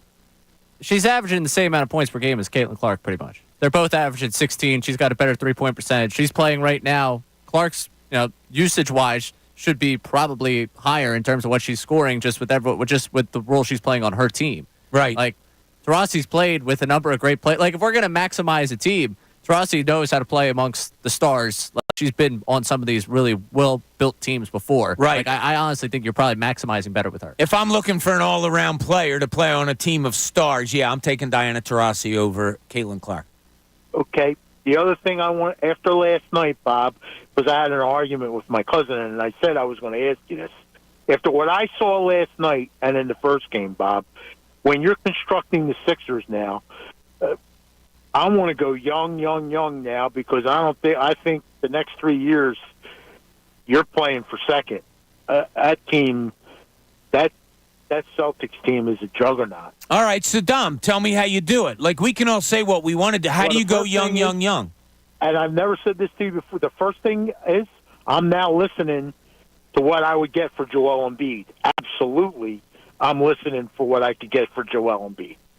Absolutely. Interesting. Dom, thanks so much. We always appreciate your calls. Are you past that point? Like, if what Dom's saying, like, going to go young. GMs of this league, coaches of the NBA, they should know a lot more than us, right? So if this conversation is going to be had now amongst us idiots who are on the outside looking in, should this have been a conversation with the higher-ups within the Sixers 2 or 3 years ago? Which one? About young or Embiid? Young, and look to trade Embiid. No. I don't think you can do it now. No, and it shouldn't be a conversation now. I love you, Dom, but like we keep with the young conversation. This has been a conversation that people have done over, I think the last however many months or however many weeks it's been since the season ended. Oh, look to go younger. Younger doesn't necessarily mean better. You're not necessarily getting better players. You're not necessarily unless you're just blowing it up to blow it up. I've got one of the 5 best players in the league. Like, I to trade him just to go young, to me, is just hitting a reset button that I don't need to hit reset right now. You have the flexibility to go out there and make something happen with the cap space you've got, with the assets you've got, and you've got Embiid and Maxey.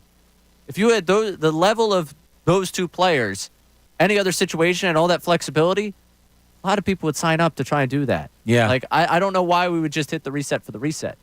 Yeah, no, again, schools of thought are so different, and you can go either way. All right, before we get to some text messages we got, speaking of the Sixers and a rebuild, I got good news for you, Ray. Oh, good. It's actually great news. This comes from Betway, okay? The team at Betway They analyzed all of the NBA teams through factors such as players that were drafted to make an all-rookie team, an all-NBA team, and end-of-season award winners / regular season stat leaders drafted to determine who was the best NBA draft team of the last decade. Guess who number one is, Ray? Don't tell me. I will. Don't. It is. Don't. I'm serious. I know you're serious. The Philadelphia 76ers. With a final score of 3.86. I have no idea. Oh, out of 5. So drafting over the last decade, according to Betway, the Sixers score a 3.86 out of 5. Does absolutely nothing for one Ray Dunn. So let's go to forget he had your chance. I'm sorry. I thought you were going to have your reaction to it of like I'm how just in the world. Informer here. No. I need your reaction to how in the world they score the best of anyone in the NBA over the last decade. Probably because they had about 300,000 top 5 picks. Some of them have to hit. Okay. I mean, I don't know. I don't know. I don't know. I don't know how they don't give an explanation of exactly. Yeah, how you compile all that data and the team that's about to win the NBA Finals with top 3. You know, they got Brown and Tatum in the top 3, like in the last decade. How that team doesn't win. How that team doesn't win. Like, okay, Boston number 8, 2.6 out of 5. All right, so calm down. All NBA teams. I guess. Do we get credit in the last decade for MCW winning Rookie of the Year? Does that? Oh, probably. That's a victory for us. Probably. We get credit for Thibault being all defensive team. That's a win for us. We get credit for Ben Simmons bringing the all rookie. I guess you've been able to bring talent in here, but they're the best. This is the shimmering light on the hill for drafting in the NBA. Sharge finished top 3 in Rookie of the Year voting as well. I guess, you had a lot of bites at the apple, so you just racked up a ton of points. Like, oh, God. I just like to see Ray kind of get upset. Did that not upset you? Oh, he's going. Did that not upset you? I don't get that upset. I thought it was laughable. Yeah. It's like, how many times do we see a PFF thing come out and you're like, are you kidding me? I just look at that like somehow somebody compiled data. Tasty Cake Dom's point. You reset, you get young players, you're going to get more accolades because everybody knows the Rookie of the Year, all rookie team. That I can sleep better at night as opposed to getting eliminated in the second round. Like that's what I'm here for.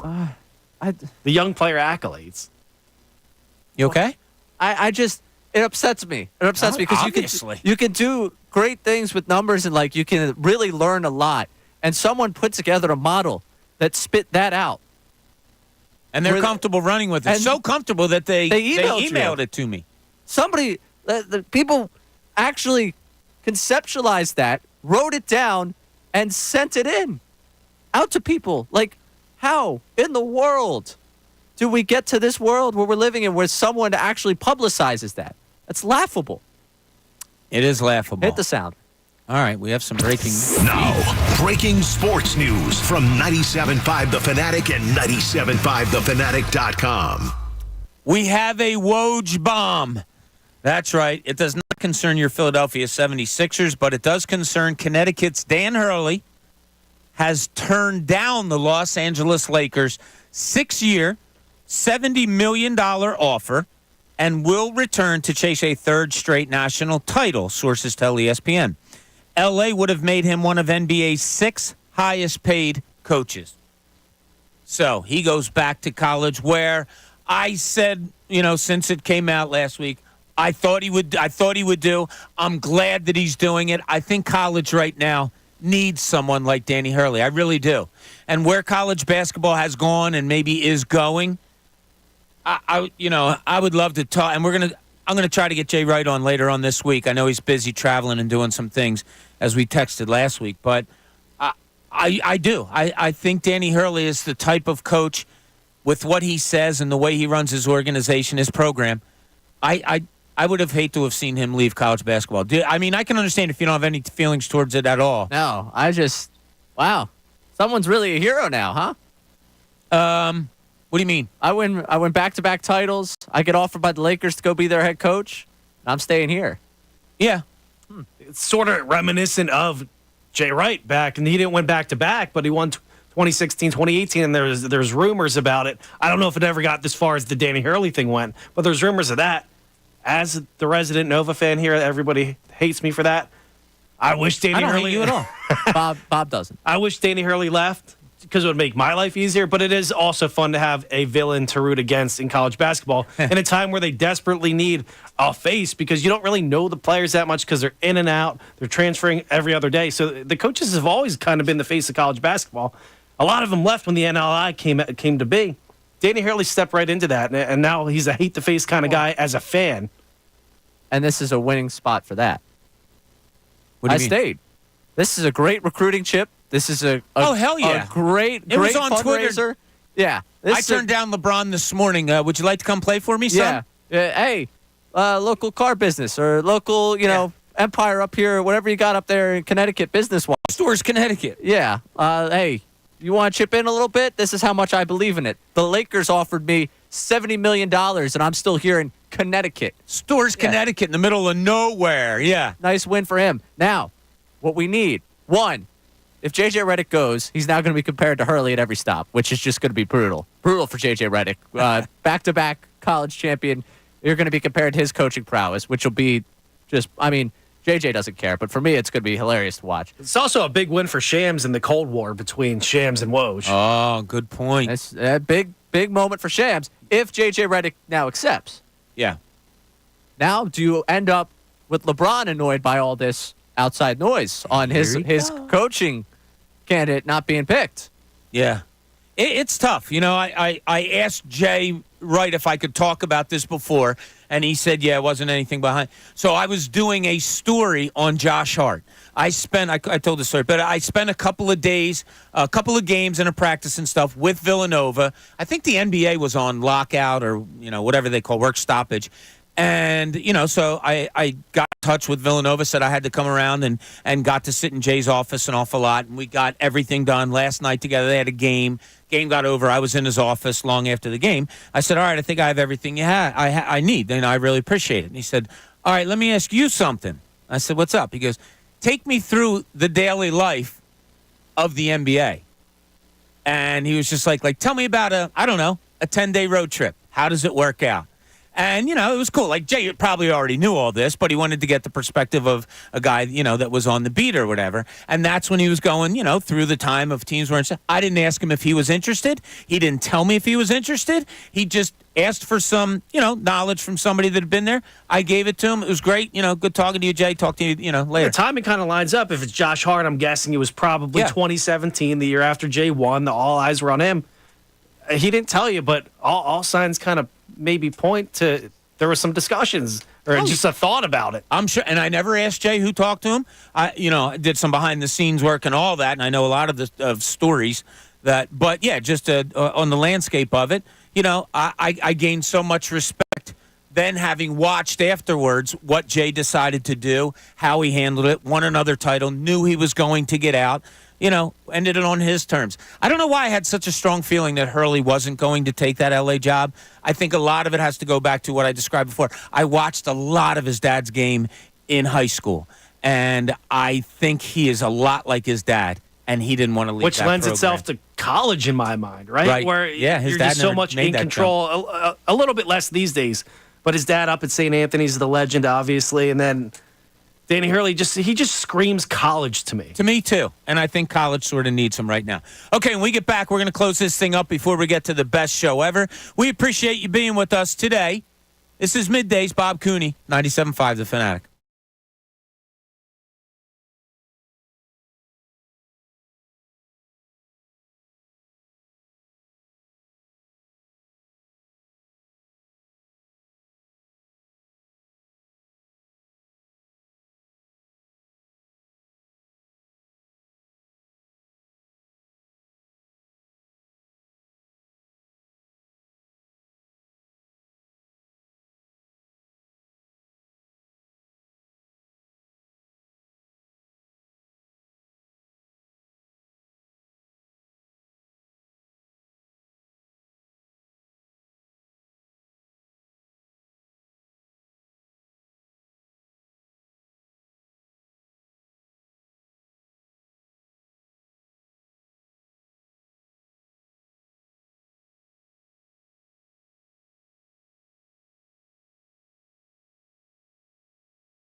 Welcome back, Middays. So glad you've been with us today.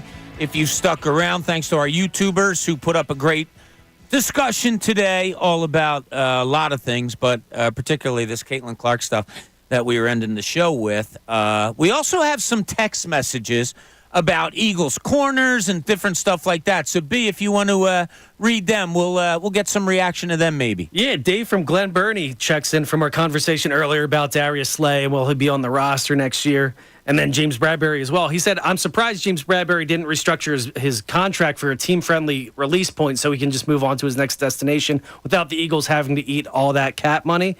And then he said, I'll be surprised if Slay is not here on the roster next year. As for this current year, he's still our best cornerback, even if he's getting old. And then we also have a first-time texter checking in about the Caitlin Clark situation. Max from Marlton. He said, all the reasons you gave for Caitlin Clark being left off the team are completely valid. He said, however, USA Basketball is the one that made the mistake, saying one of the reasons they didn't choose her to be on the roster was because millions of fans will be disappointed by her playing time. They didn't say that. I don't think USA Basketball did not say that. That was that's taking something that completely out of context. Right. That was a thought that was put out there. I saw it on Twitter. USA Basketball did not say that. I would love to attribute who did have that. I saw it on Twitter yesterday, but I'm certain that it wasn't USA Basketball that did not say that. So, yeah, there's pros and cons to both of it, and that's what makes it a good talking point. So, Ray, I don't know if I owe you an apology. I wanted to try something with you because we are about, trying different things as a show, as a friendship, all of that. I got word from sources that I can't reveal that you were not too happy with me texting you the weather for your weekend down the shore because, as you stated on Friday on the show, weather isn't something that you look at all. You're going to find out what it is. Oh, it's June. It's going to be 80 and sunny. That's how you roll with your life. I texted you the weather each day and night of you being down the shore this past weekend, and a source did get in touch with me to say, Ray would appreciate you not doing that anymore. And I will say your source is way off base. I don't know who I would have even talked to about that would have said that was the case. I'm fairly comfortable. I said, no, I'm going to go against whoever your source was on this one. Well, then it leads to the question. If you're okay with me you texting you the weather, why don't you just do it yourself? Well, because this was the entire conversation, Bob. The entire conversation was somebody will let you know. Somebody's going to let me know about it. So you letting me know about it in a way really just proves me right. Because I was like, I got a text from Bob. This is really cool. Like, Bob's reaching out over the weekend. He must really enjoy working with me. And it really wasn't an enjoy working with me. It was just the weather. So I appreciated it. But, Okay.